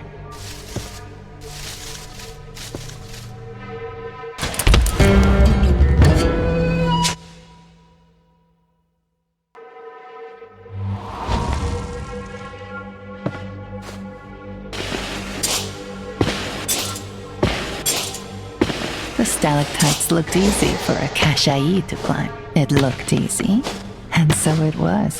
The Sandfox found the rock as easy to climb as a simple ladder.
The bandaged woman breathed deep the warm air. This place used to be sacred once upon a time.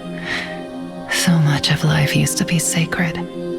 She sat silent for a few moments. But we dead hands remember, and one day we'll make all of it sacred again. Anyway, that's enough about this place. Tell me what you've been up to.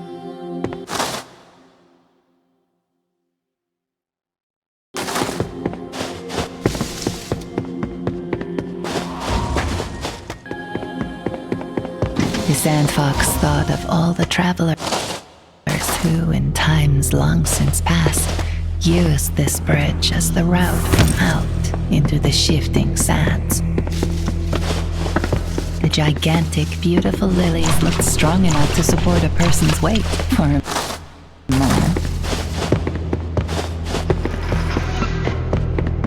The noble line of caravan once slept here. Before the new palace was built atop the old fort, the door was barred from this side. There was nothing to do for it. It would have to be opened from within the fort itself.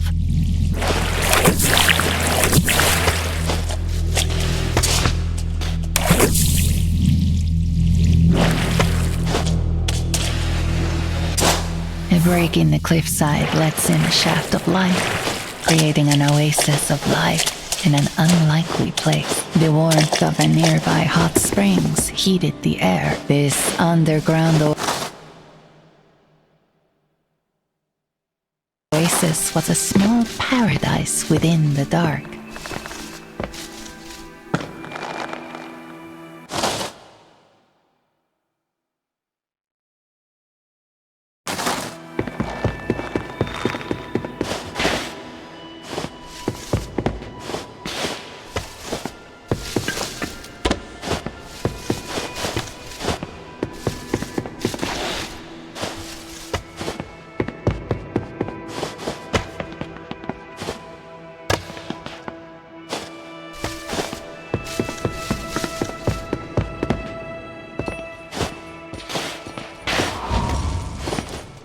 Time for caution, the Sandfox thought.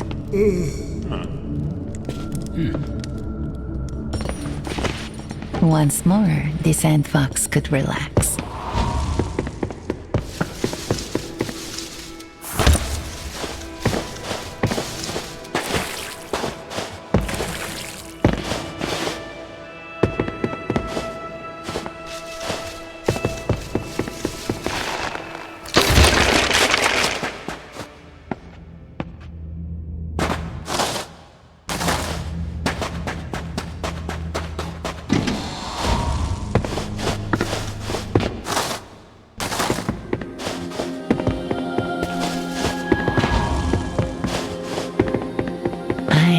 Humble guide.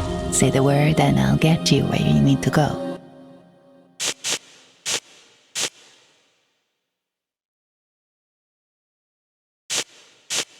Suit yourself.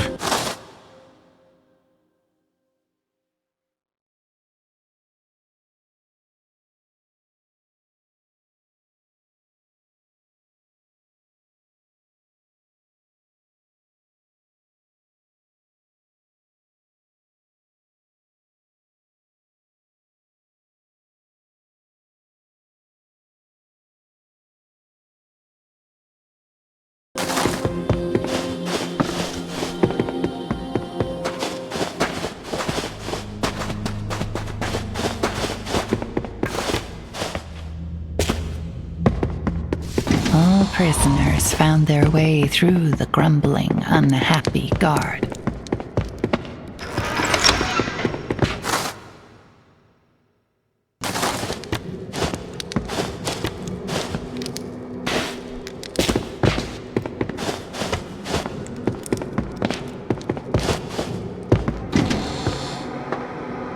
You're alive? He cried, the blood draining from his face. No hard feelings, right? You'll have your way into the old fort. This truly is the underworld, minding criminals and peasants. He spat at the earth, disgusted.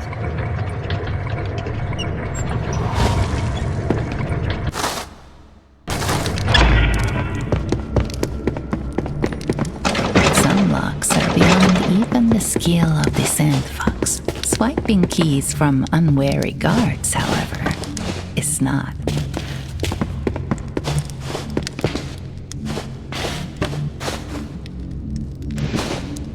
The Sandfox knew to beware dogs.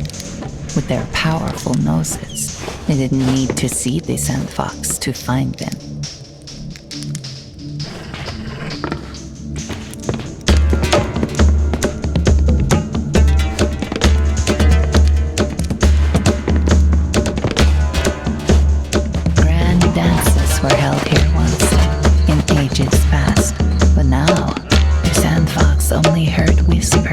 Prisoners and guards.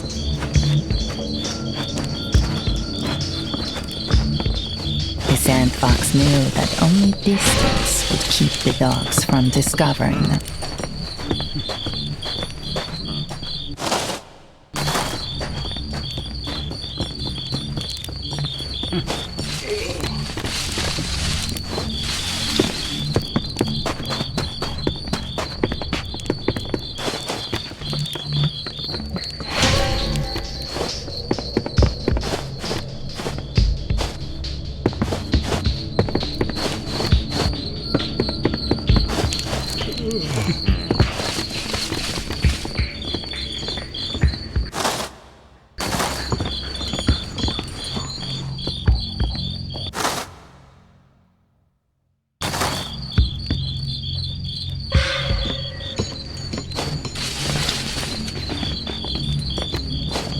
Once a bright, merry place, the broken courtyard was now where the prisoners exercised.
The Sandfox caught a tantalizing glimpse of Captain Risa's key.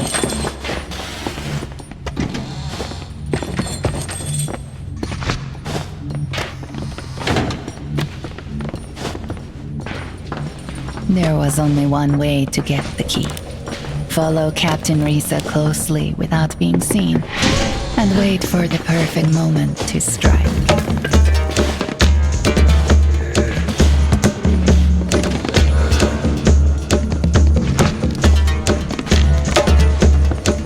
Sandfox knew many things, like that the highborn Captain Risa's family had secured their cowardly son a safe job behind the desk, and the Sandfox knew that they'd have to be particularly guileful to swipe a key from such flighty prey.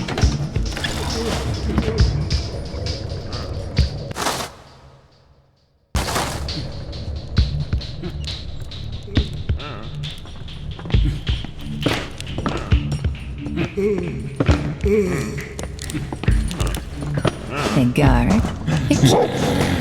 Easy.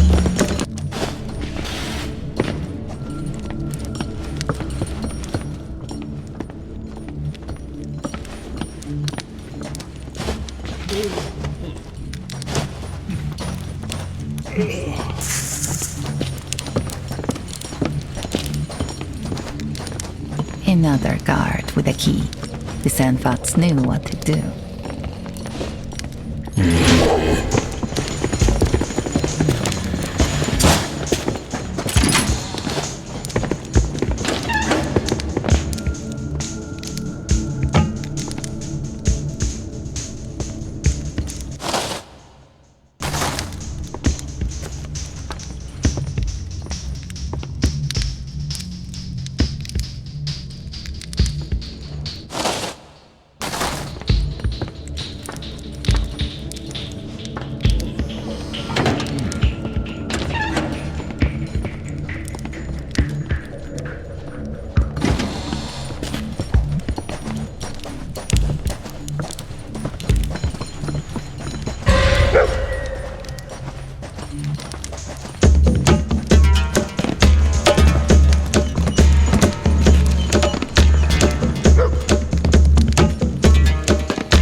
The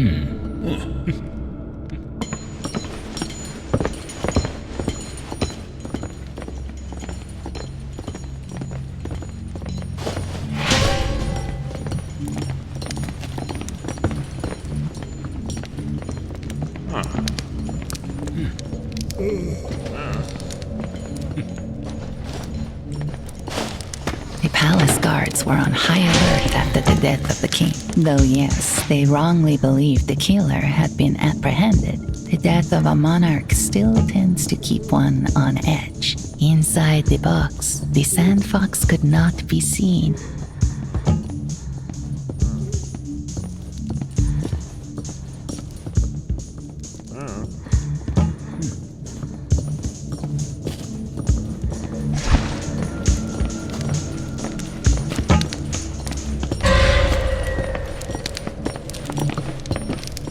Would find the Sandfox inside the box.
Some prisoners the crown wanted to keep alive and in good condition. Those questionably fortunate souls resided here.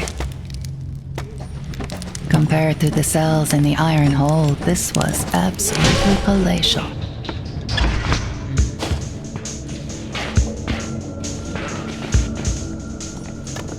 Through the corridors of the old fort, the Sandfox stalked their prey. Soon, they knew, the opportunity would present itself.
Within the vase, the Sandfox could not be seen.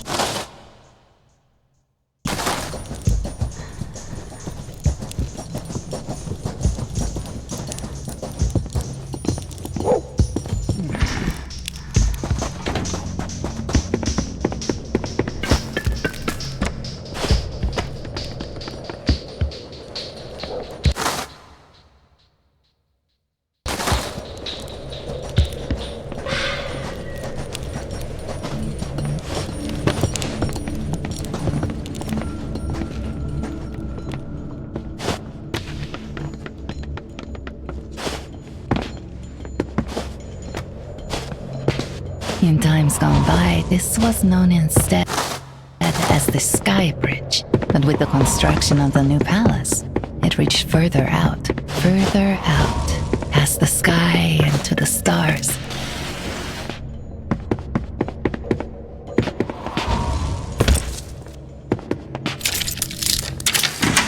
The pipes were a marvel of engineering, which could change the world, giving immediate control over heat, over cold. And what was this invention used for? Nothing more than creating comfortable baths for the queen.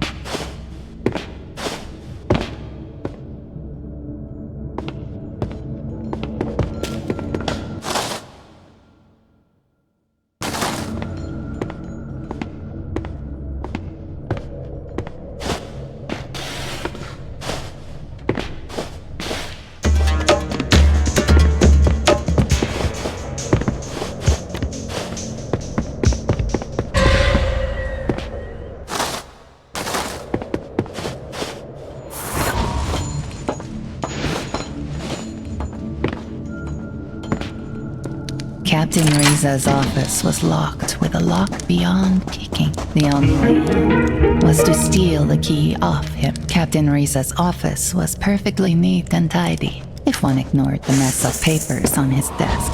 Jacques wanted a transfer, and with a few lines jotted by the Sandfox, he received it. As the Sandfox forged the document for Jacques' transfer, their eye fell on a certain document. A suspicious I say, the fop chirped. You must admire the view that you won me. This, to be sure, is the finest view of any prison cell. Oh, what a lovely, lovely view.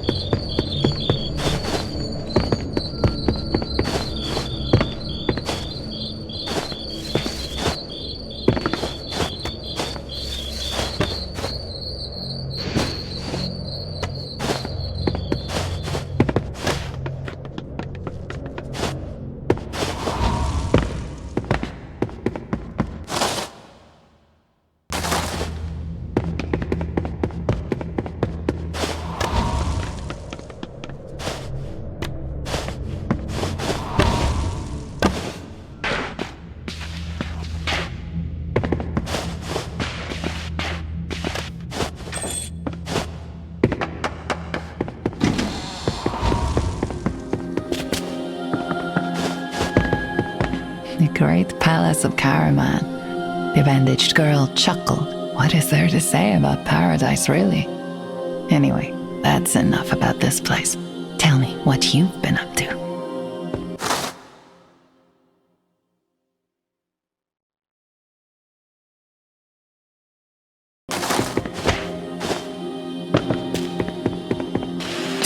The Pillar of Respite was a marvel, an indoor oasis inspired by the story of the kingdom's founding.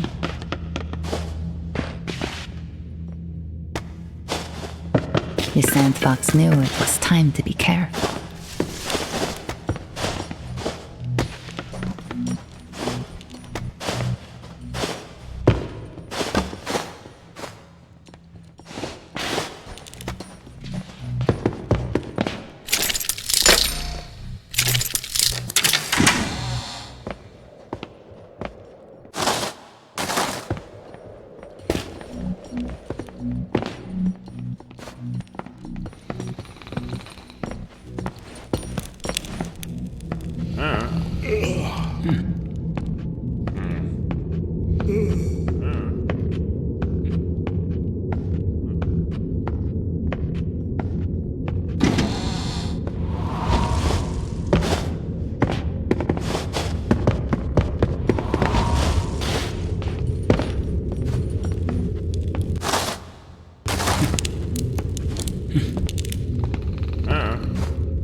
The ladder slid smoothly down into place.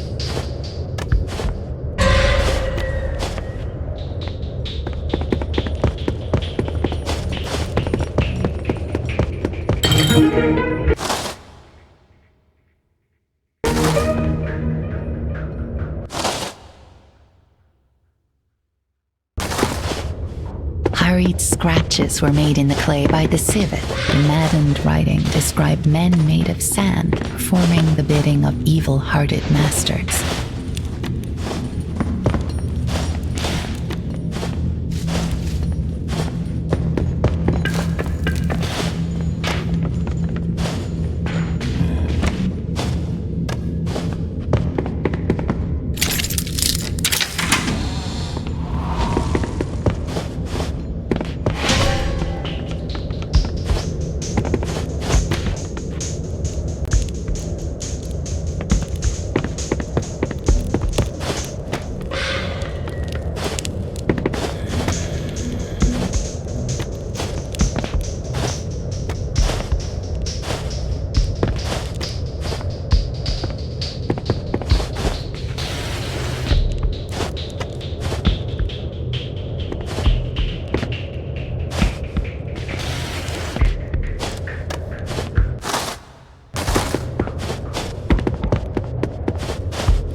This spot beneath the star-heavy sky, a great tower, Sandfox.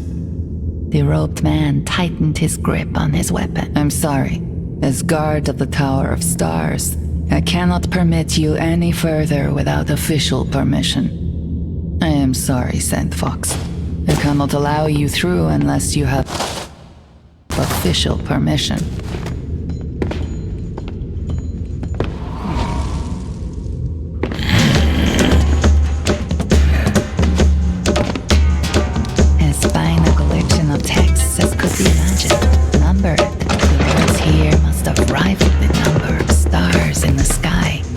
Of the highest quality kept the door shut tight. The key couldn't be too far away.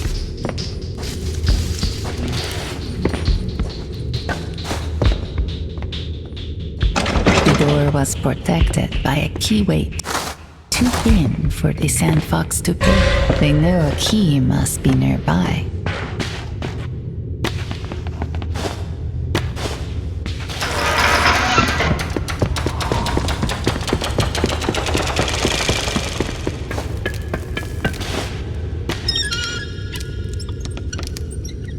The Sandfox found it pleasing how easily the ladders glided along.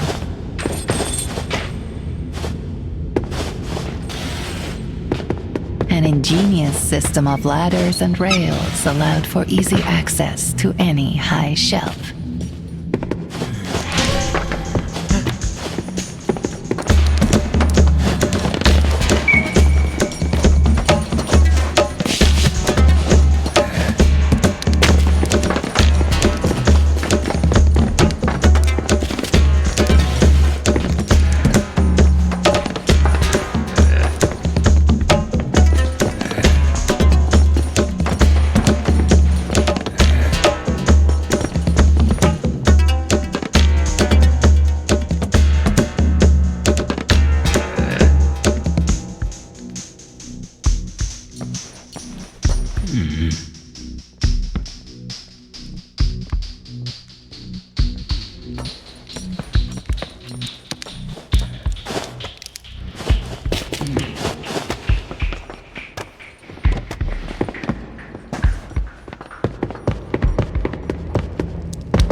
The Sandfox knew a secret about the bells of the library. When both bells rang, a lift would be summoned to the floor.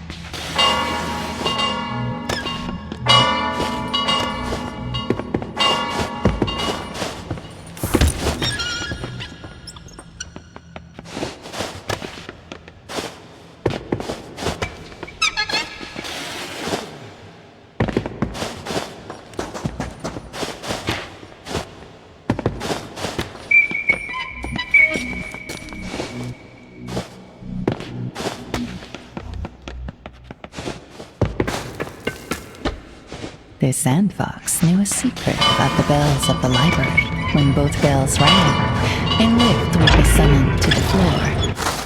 The Sandfox had never traveled in such style. The Sandfox glided upward, passing tome after tome after tome.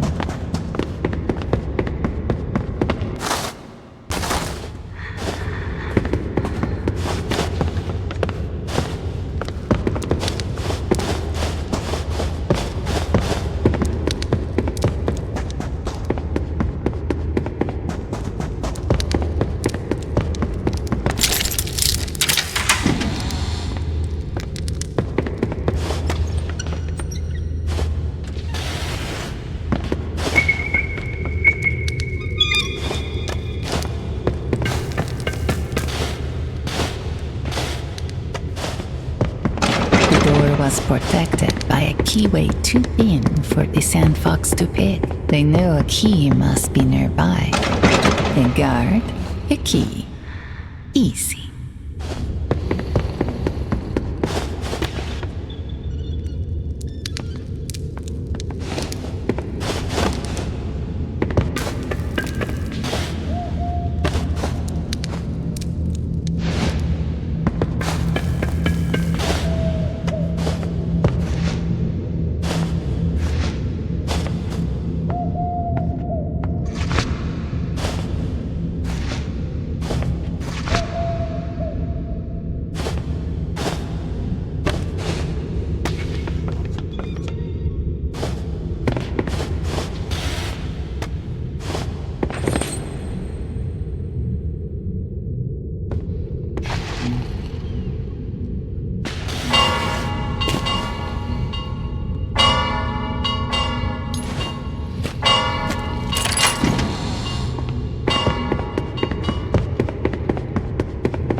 I am sorry, Sandfox. I cannot allow you through unless you have official permission. Once more, the Sandfox could relax.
The ladder glided silently along the rail.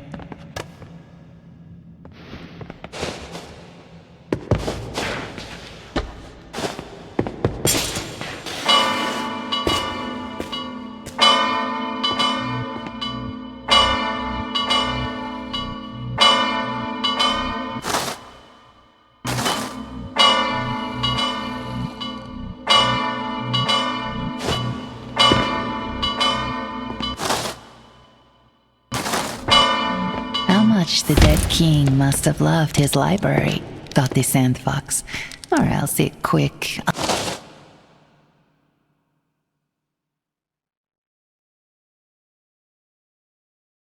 ultimately useless means of escape from danger.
But a short while ago, the Sandfox mused, only the king had been allowed to stand in his space. A fine layer of dust had begun to settle after the death of the king.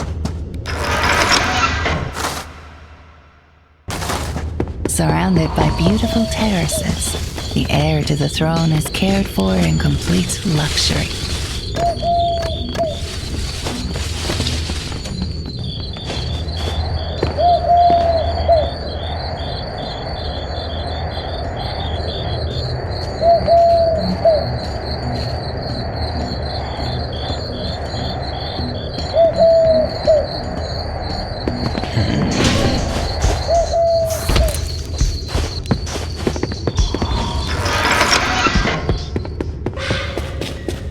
Sorry, Sandfox.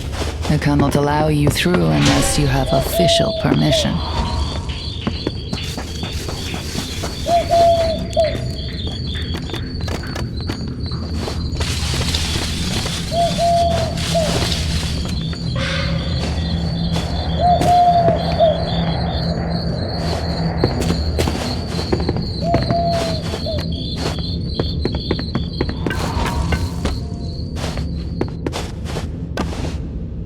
Beneath the king's bed, the Sandfox found something most peculiar, a stone tablet, engraved with the blackest magical rites.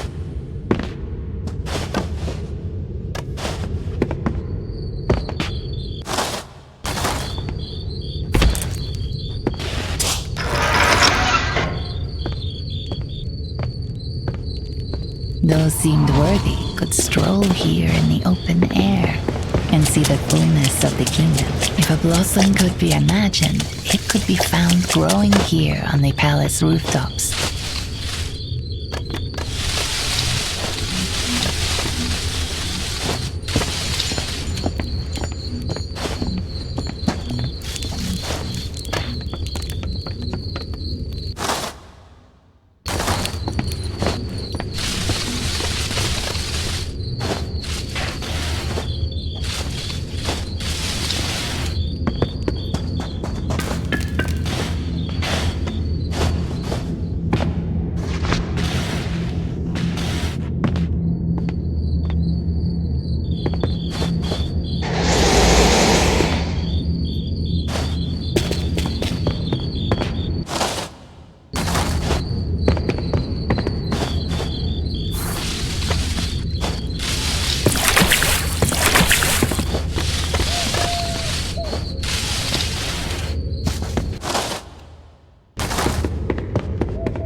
the hall as ever there was. It was as if one could receive entire kingdoms within. The splendor of the entrance hall was so great that many first-time guests of the crown often mistook it for the fabled Great Hall. No, no. This was a mere introduction to Karaman's splendor. No matter which way one looked, the eye beheld splendor.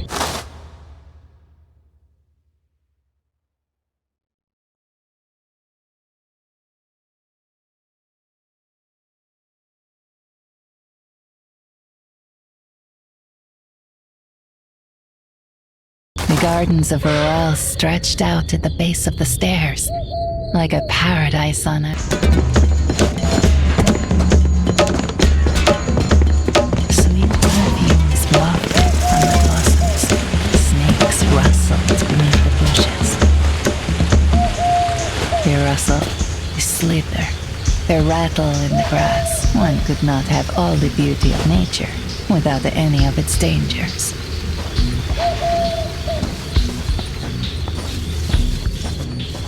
The Sandfox remembered that the shadows wouldn't be enough to hide from the dogs.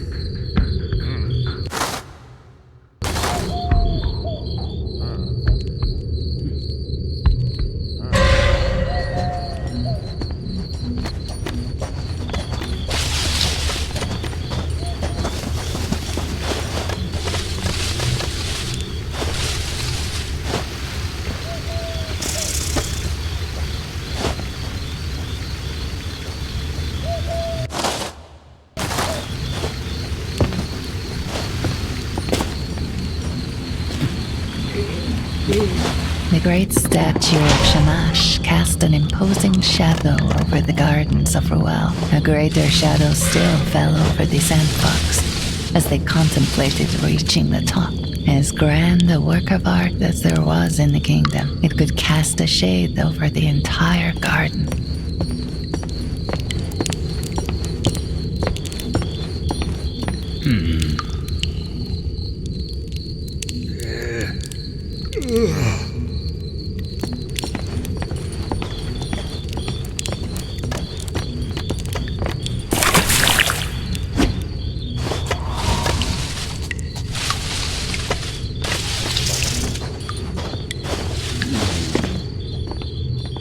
Only a key could unlock this door. The Sandfox knew it must be nearby.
With the exception of the masons who built the noble traverse, only those of aristocratic lineage had ever set foot on this walkway, until the Sandfox arrived.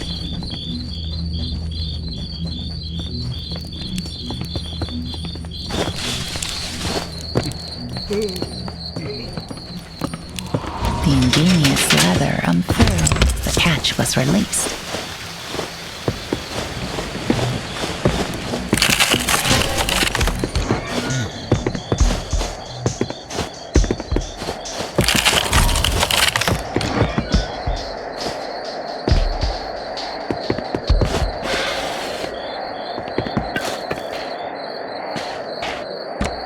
Standing atop the towering figure, the Sandfox alone casts shadows here.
This place is a mystery to me.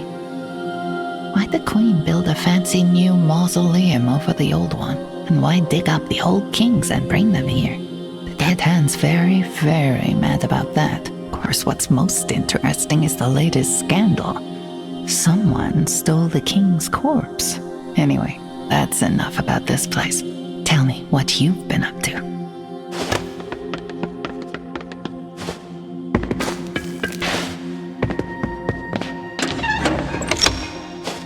Here, long-dead kings found repose amongst the blooming flowers and budding trees.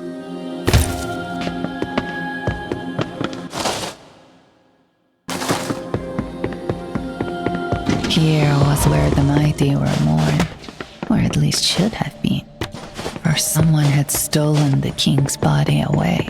Here at the heart of King's Rest, the remains of all Karaman's leaders have been prepared for burial. The king's body was notable by its absence. The only place it could possibly have gone from here is further down.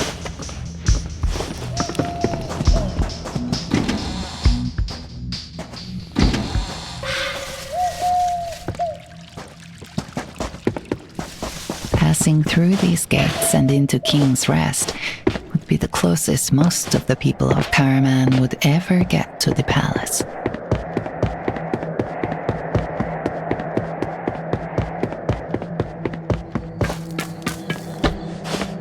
Even the great bazaar of Karaman, famous throughout all the lands, falls silent after sunset. Yes, these idols are the Queen's own commissions, the stonemason said in answer to the Sandfox. Some fool guard brought her to me. Here, you can take one if you like.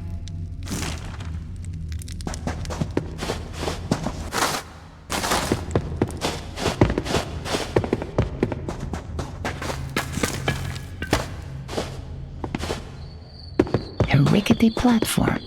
The Sandfox knew it could be broken with enough force.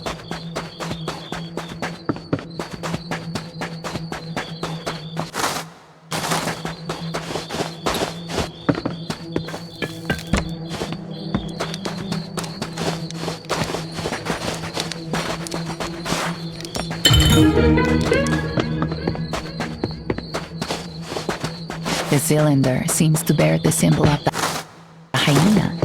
Or was it the jackal? Try as they might, the Sandfox could not read the cylinder. It had been broken by age.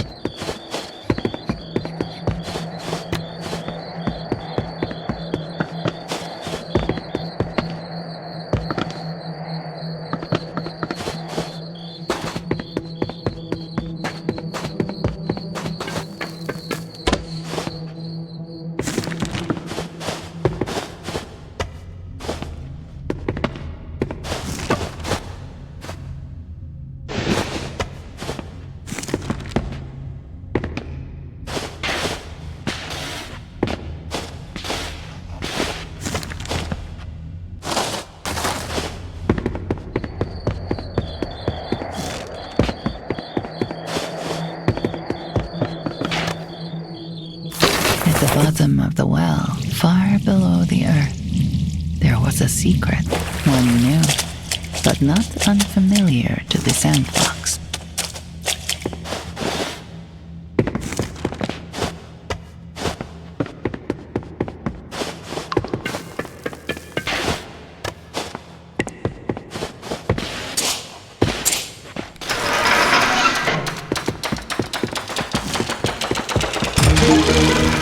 A rarity, even among the order of the Kashai. Hooked knee pads. For what purpose, you may wonder. With these, the Sandfox could crawl stealthily along barred roofs. The Sandfox looked upward at the ceiling, ready to climb along it. Across the ceiling, the Sandfox traveled, marveling at the world below.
The palaces of Karaman had deep roots.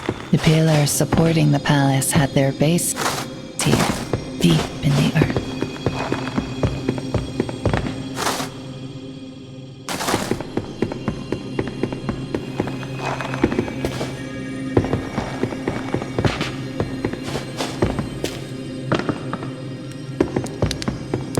The door was protected by a keyway too thin for the Sandfox to pick. They knew a key must be nearby.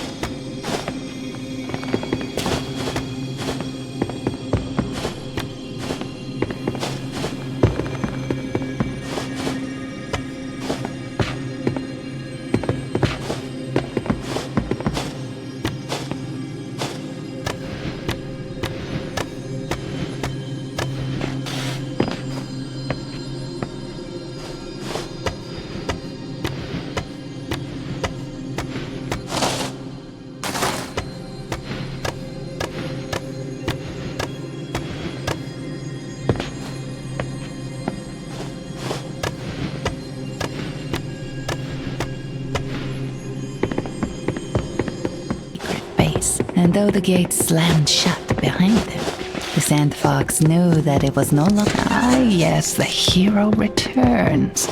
Word of your handiwork has reached us.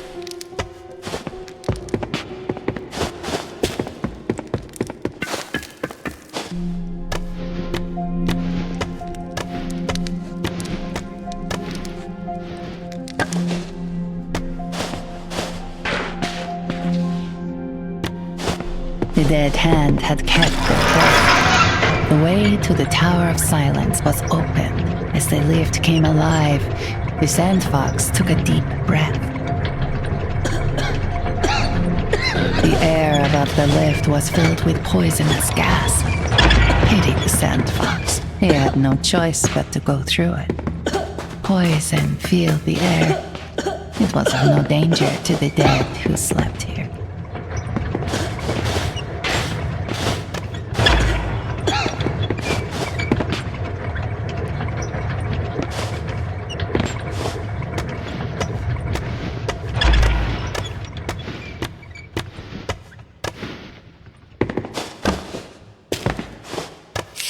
It was precious. If the lift got away, the Sandfox would be trapped.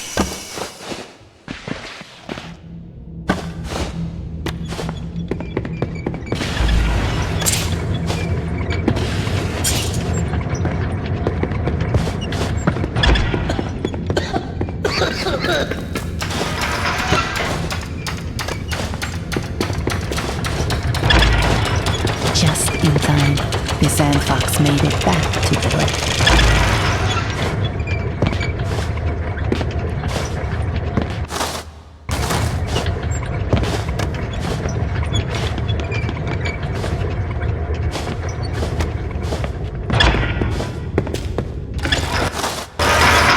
Well, a true Tower of Silence it was not.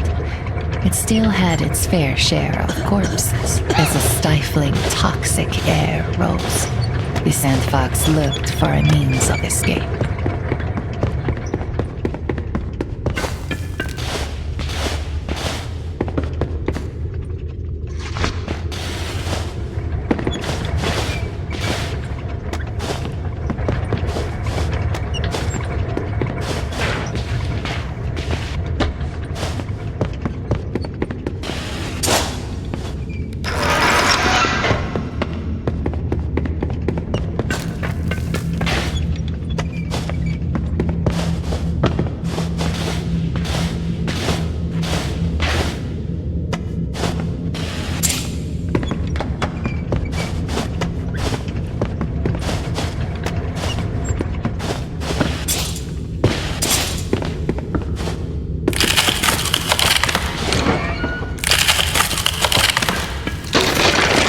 A moment of rest, a moment of breath.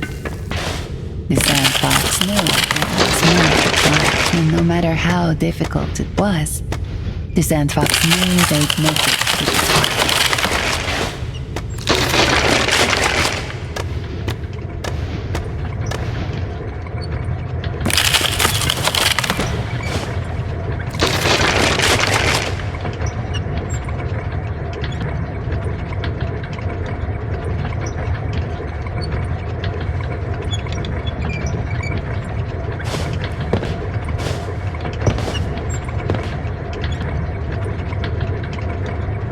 The lift was nearly at its apex, but still so far away. The Sandfox's lungs hungered for fresh, clean air, a grand mausoleum for long-dead royals. The Sandfox was reminded of their mission and smiled.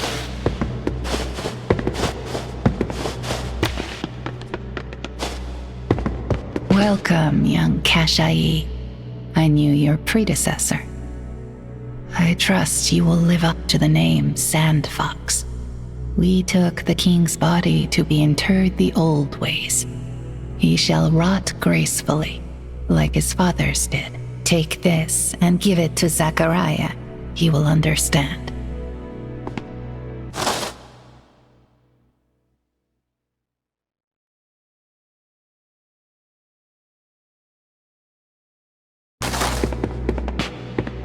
The dead hand seek emancipation for all.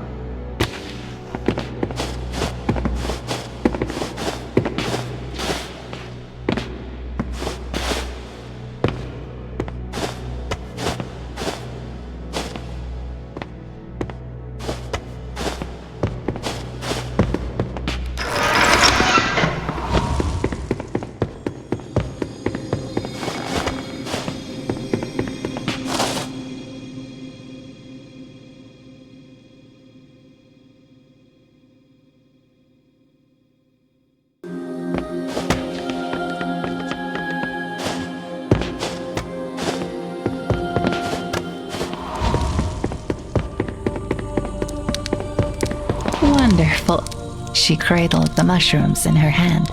Let me brew these. They will help the sick to sleep.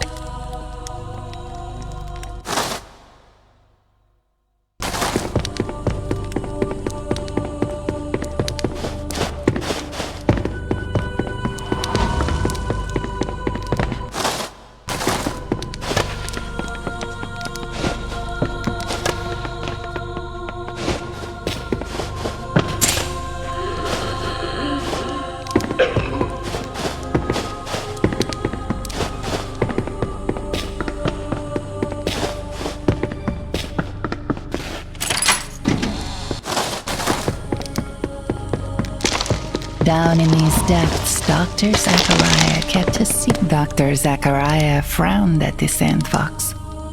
You? So you're the Sandfox? Omera told me, and yet the good doctor shook his head. Never mind. I know why you're here. To kill our queen. And I imagine to repair your glass dagger. I will help you, but only if you can prove your claims against the queen. I need evidence. The Sandfox presented the vase of black sand. The king had these very vases brought in from the queen's homeland every year to celebrate the anniversary of their union. If the cultists are using these, then the Sandfox was not finished. They still had more evidence to show. The Sandfox tendered the corpseman's report. There was nightcap residue on the king's lips. He was drugged. The good doctor furrowed his brow. Only one soul could get near enough the king for that. And again, the Sandfox had more to show. The Sandfox presented the writ used to imprison Jihad. Why would the queen herself involve herself in such a matter? The good doctor wondered aloud. That is highly irregular. Nor was the Sandfox finished. The Sandfox presented this stone idol. A dustwalker idol. The good doctor's face paled. There are dustwalkers in Karaman? And the queen commissioned. Oh, this is most concerning. Nor was the Sandfox finished. The Sandfox presented the stone tablet. This was found beneath the king's bed? The tablet trembled in the good doctor's hands. But this is a dustwalker tablet, used for the most heinous. Gods preserve us. Dr. Zachariah raised his hand. I have seen enough. Altogether, this paints a most disturbing portrait. First, we have the unfortunate guard, Jihad. He escorts the queen to the stonemason, after which she hides him away in a dark prison. Immediately after, the stonemason began his work carving the dustwalker idols. The very same idols the foul cultists within our walls are worshipping, performing their evil rites of transformation. And what are they using to perform this evil rite? Nothing other than the queen's own supply of black sand. All that taken with this dustwalker tablet found beneath the king's own bed, and the sleeping poison found on his lips. He shook his head. Maybe death was a kinder fate.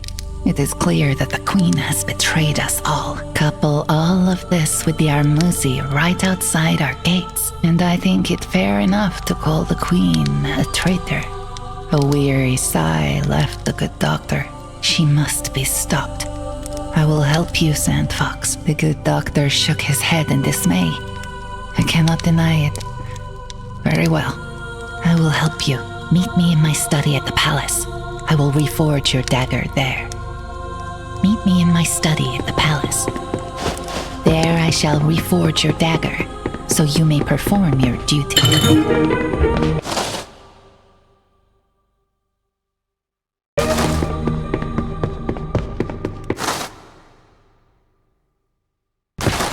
It was a struggle to see, but the cylinder bore the marking of the ibex. Black sands obscured the rest.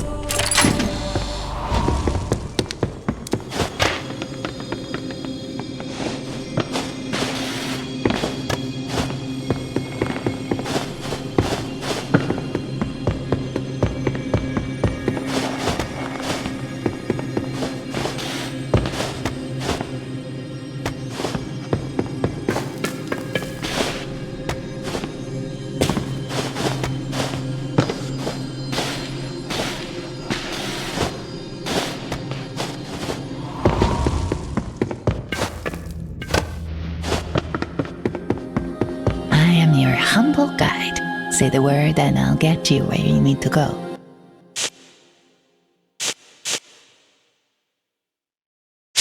As you wish.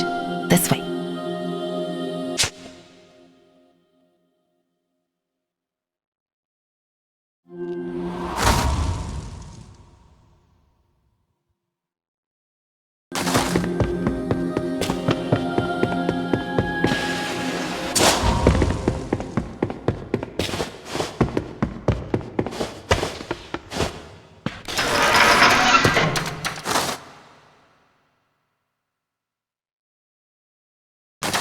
Once more, the Sandfox could relax.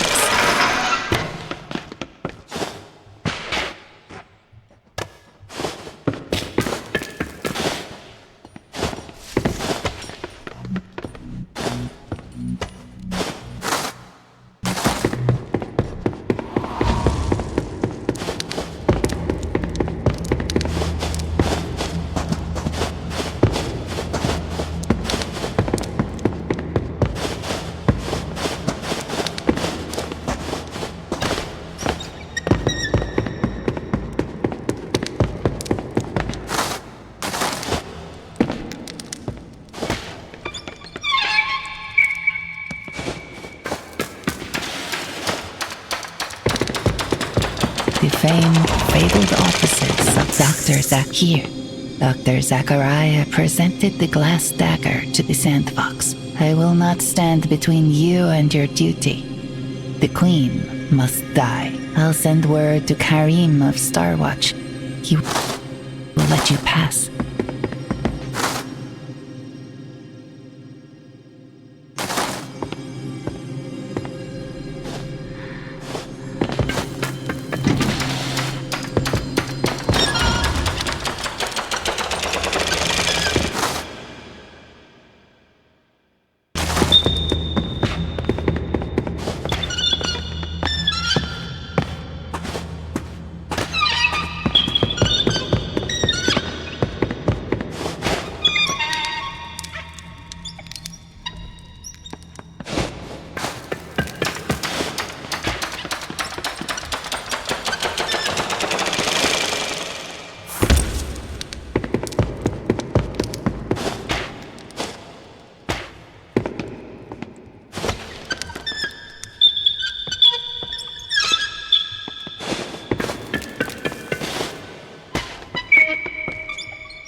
We're all in your debt, and the robed man swallowed his uncertainty.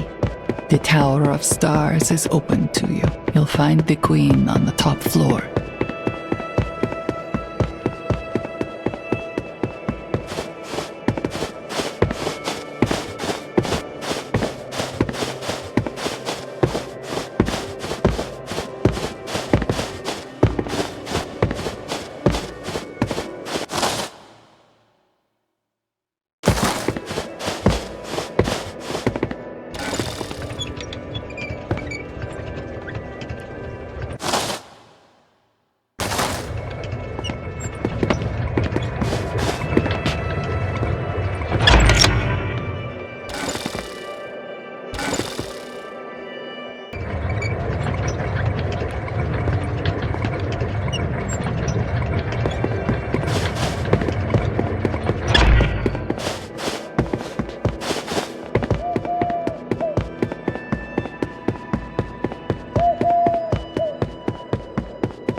chambers of the Queen's handmaidens. How comfortable a place it had been. How comfortable a place it had been once.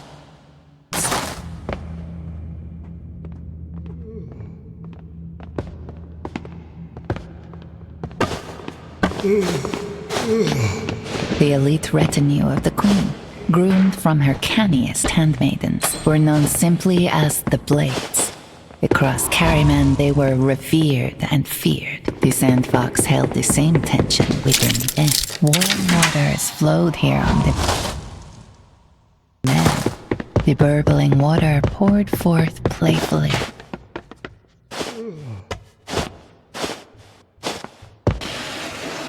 The ingenious ladder unfurled.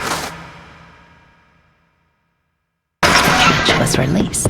The Blades had spent a lifetime training, much like the Sandfox.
By turns impressed and horrified.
So many perfumed pillows gathered in one place. Time for caution, the Sandfox thought.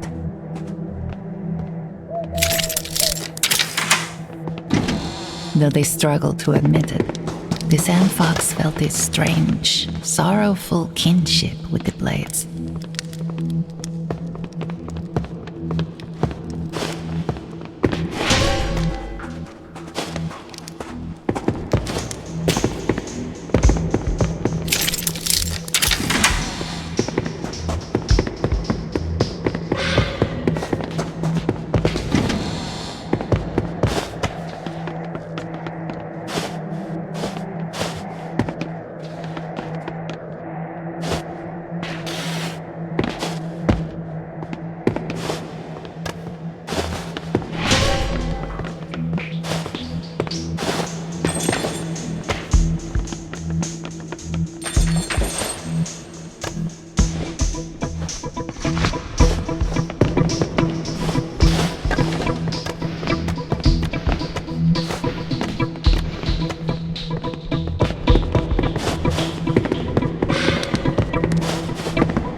Dr. Zachariah's invention of brass and glass brought nearer the stars from heaven to earth. The Sandfox recalled wistfully the first time it peeked through the lens. Pitter-patter, pitter-patter. The Sandfox's heart beat faster, faster. The time was so near. The time...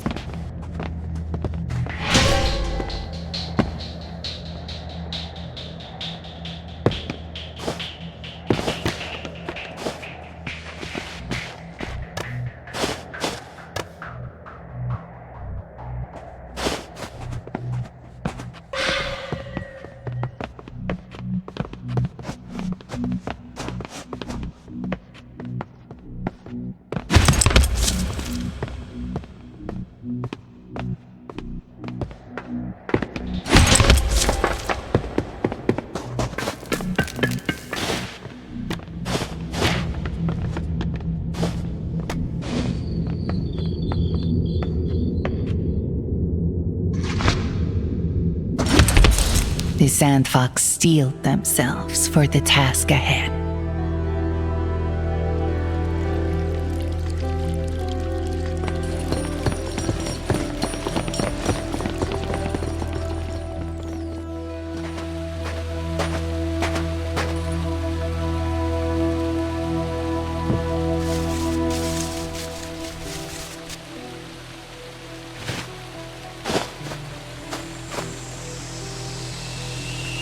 As the blade passed into the queen, Sandfox knew something was amiss, and then within an instant, the queen dissolved into black sand.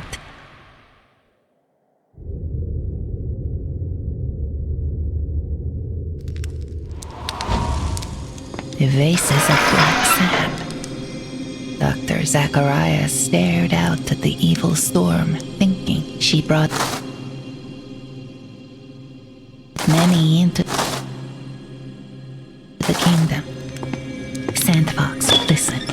We must destroy every such vase. That, I think, will end the storm and open the way to the queen. Take this. He gave the Sandfox a winged suit. It's an invention of mine. I'd hoped to be the first to try it, but now is not a miracle from the mind of Dr. Zachariah. A winged suit, which gave the Sandfox the gift of the birds and the angels.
frog had marked the cylinder. In some long past age, it bore a prayer to Taro, the hunter, asking for his aid in an upcoming assassination.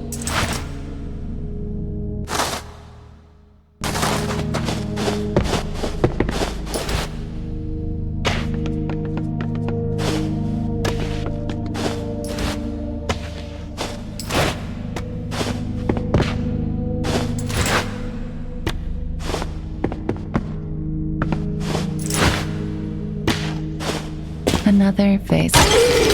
Another opportunity.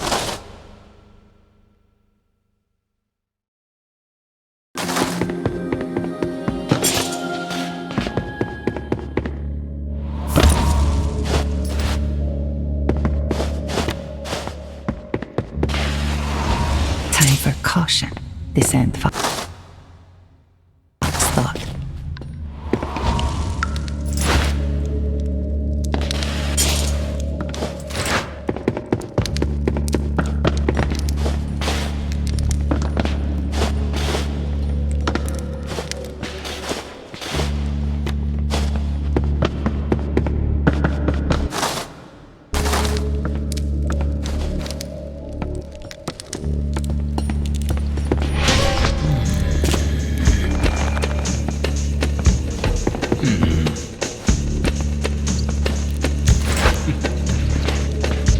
The Sandfox breathed easily again.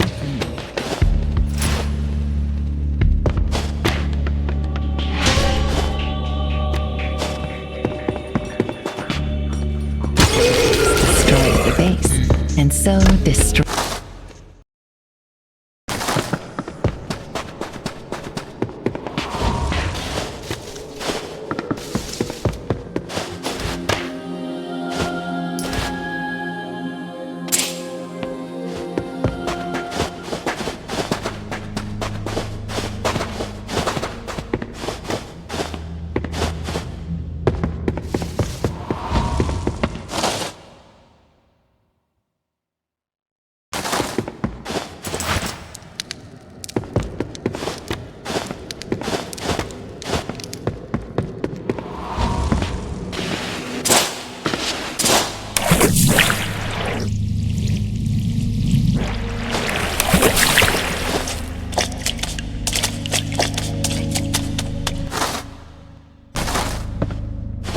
Sandfox knew it was time to be careful.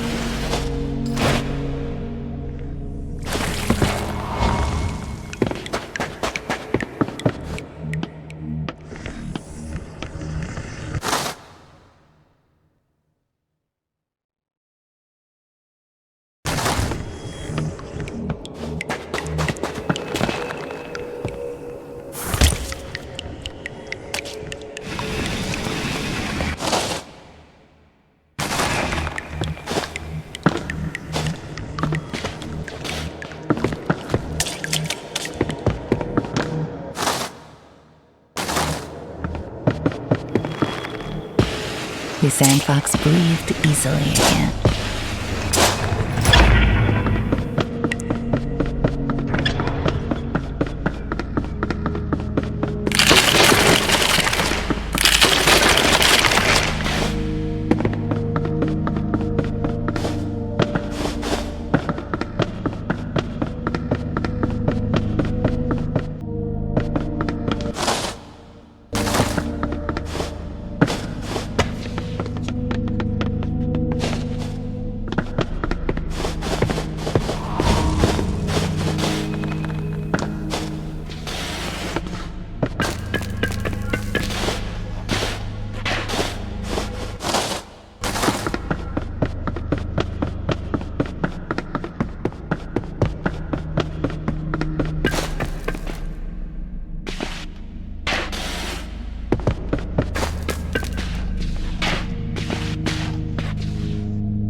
broken, more sand monsters turned into harmless piles.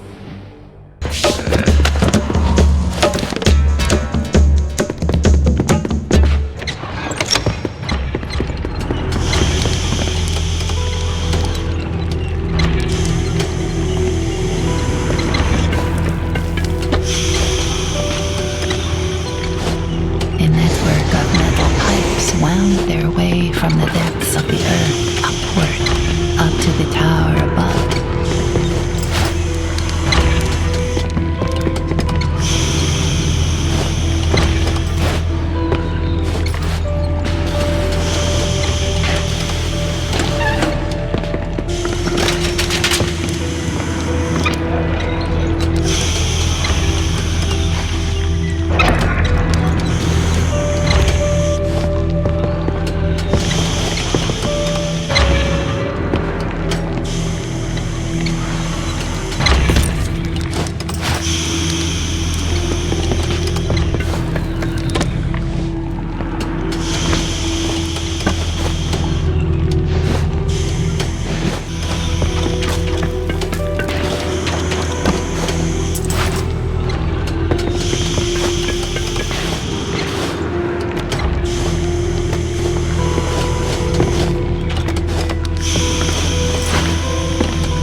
Fissure split straight through the mighty cliffside.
The pipe seemed alive to the Sandfox, groaning and hissing at odd intervals, radiating a constant glow.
An expanse of sand streaming as far as the eye could see.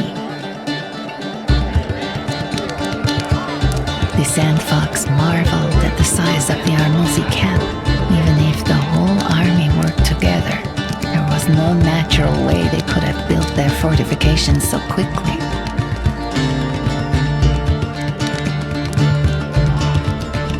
On the desert's edge, the Armuzi army sat in their camps, their engines built, and the traitor queen of Karaman in their ranks. They prepared to lay siege.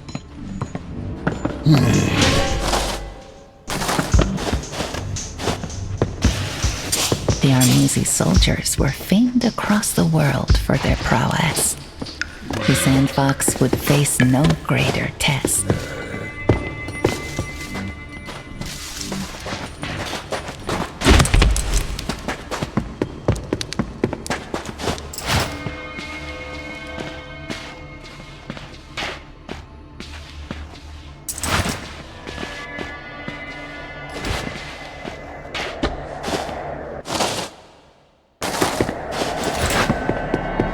Legends spoke of the temple in the shifting sands, dedicated to the nameless god of the desert. Its location had been long forgotten, and yet the Armuzi army had built their camp atop it. The Sandfox knew it was no coincidence, forgotten by all but one. The shifting sand sounded like whispering to the Sandfox. The sand soldiers froze the Sandfox's blood. They were so human. Like their flesh and blood counterparts, the sand soldiers kept careful, intelligent watch.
Broken. more sand monsters turned into harmless piles.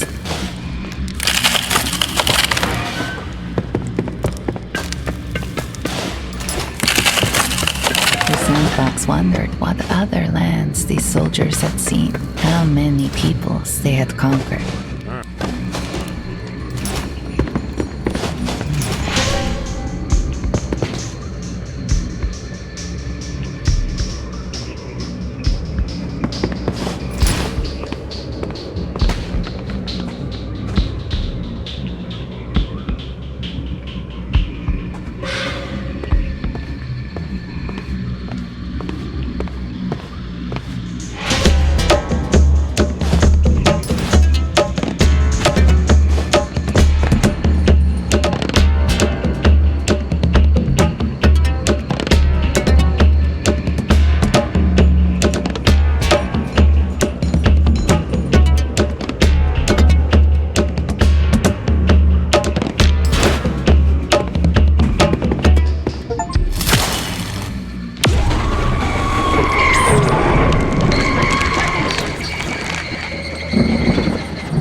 Lie quiet and I'll tell you truth.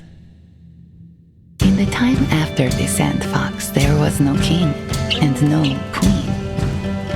Thus, wise old Dr. Zachariah assumed rule as prime minister. In his good reign, some came into the light. Hester, the matron of the rat catchers, led many of her people upward. There in the sun, she prepared for them more wholesome feasts. And so Gull and Hamal enjoyed for the first time a fare finer than rats. Karim, loyal to the people, was made captain of the guard. And Gaspar felt redeemed, returned to the Star Watch. Likewise, after their fight, Rami and Cyrus emerged from the pits and became defenders of the city. Vashti, who knew how to make men strong, accepted an offer to train heroes for the kingdom. The dead hand, who yearned for a return to sacred days, ascended, invited by Dr. Zachariah to revive the old festivals and heal Karaman. And the revolutionary? The poetry of her words painted the city walls and shall last long after they fall. But not all came into the light. Some stayed in the dark. Arman remained alone in the depths, or almost alone. With the other rat catchers gone above, he found more friends than ever before. Roshan was content to stay with his riches, feeling the light could offer him nothing that gold could not buy. Jacques, what could be said of Jacques? He had found somewhere he was happy and felt no need to change. Omira stayed below in service to the city, tending the fungal farms, discovering new ways to heal the sick. The Darklings maintained their shrine to Jarbu, and they built a new one, where now rests the body of a great man, broken from a great fall. And the Sandfox? The Sandfox was never seen again. They left behind only one trace, a note on the desk of Dr. Zachariah. We met because the people were not well served. Let us not meet again. And I'm glad to say that the Sandfox and all the people of Karaman lived long and happily ever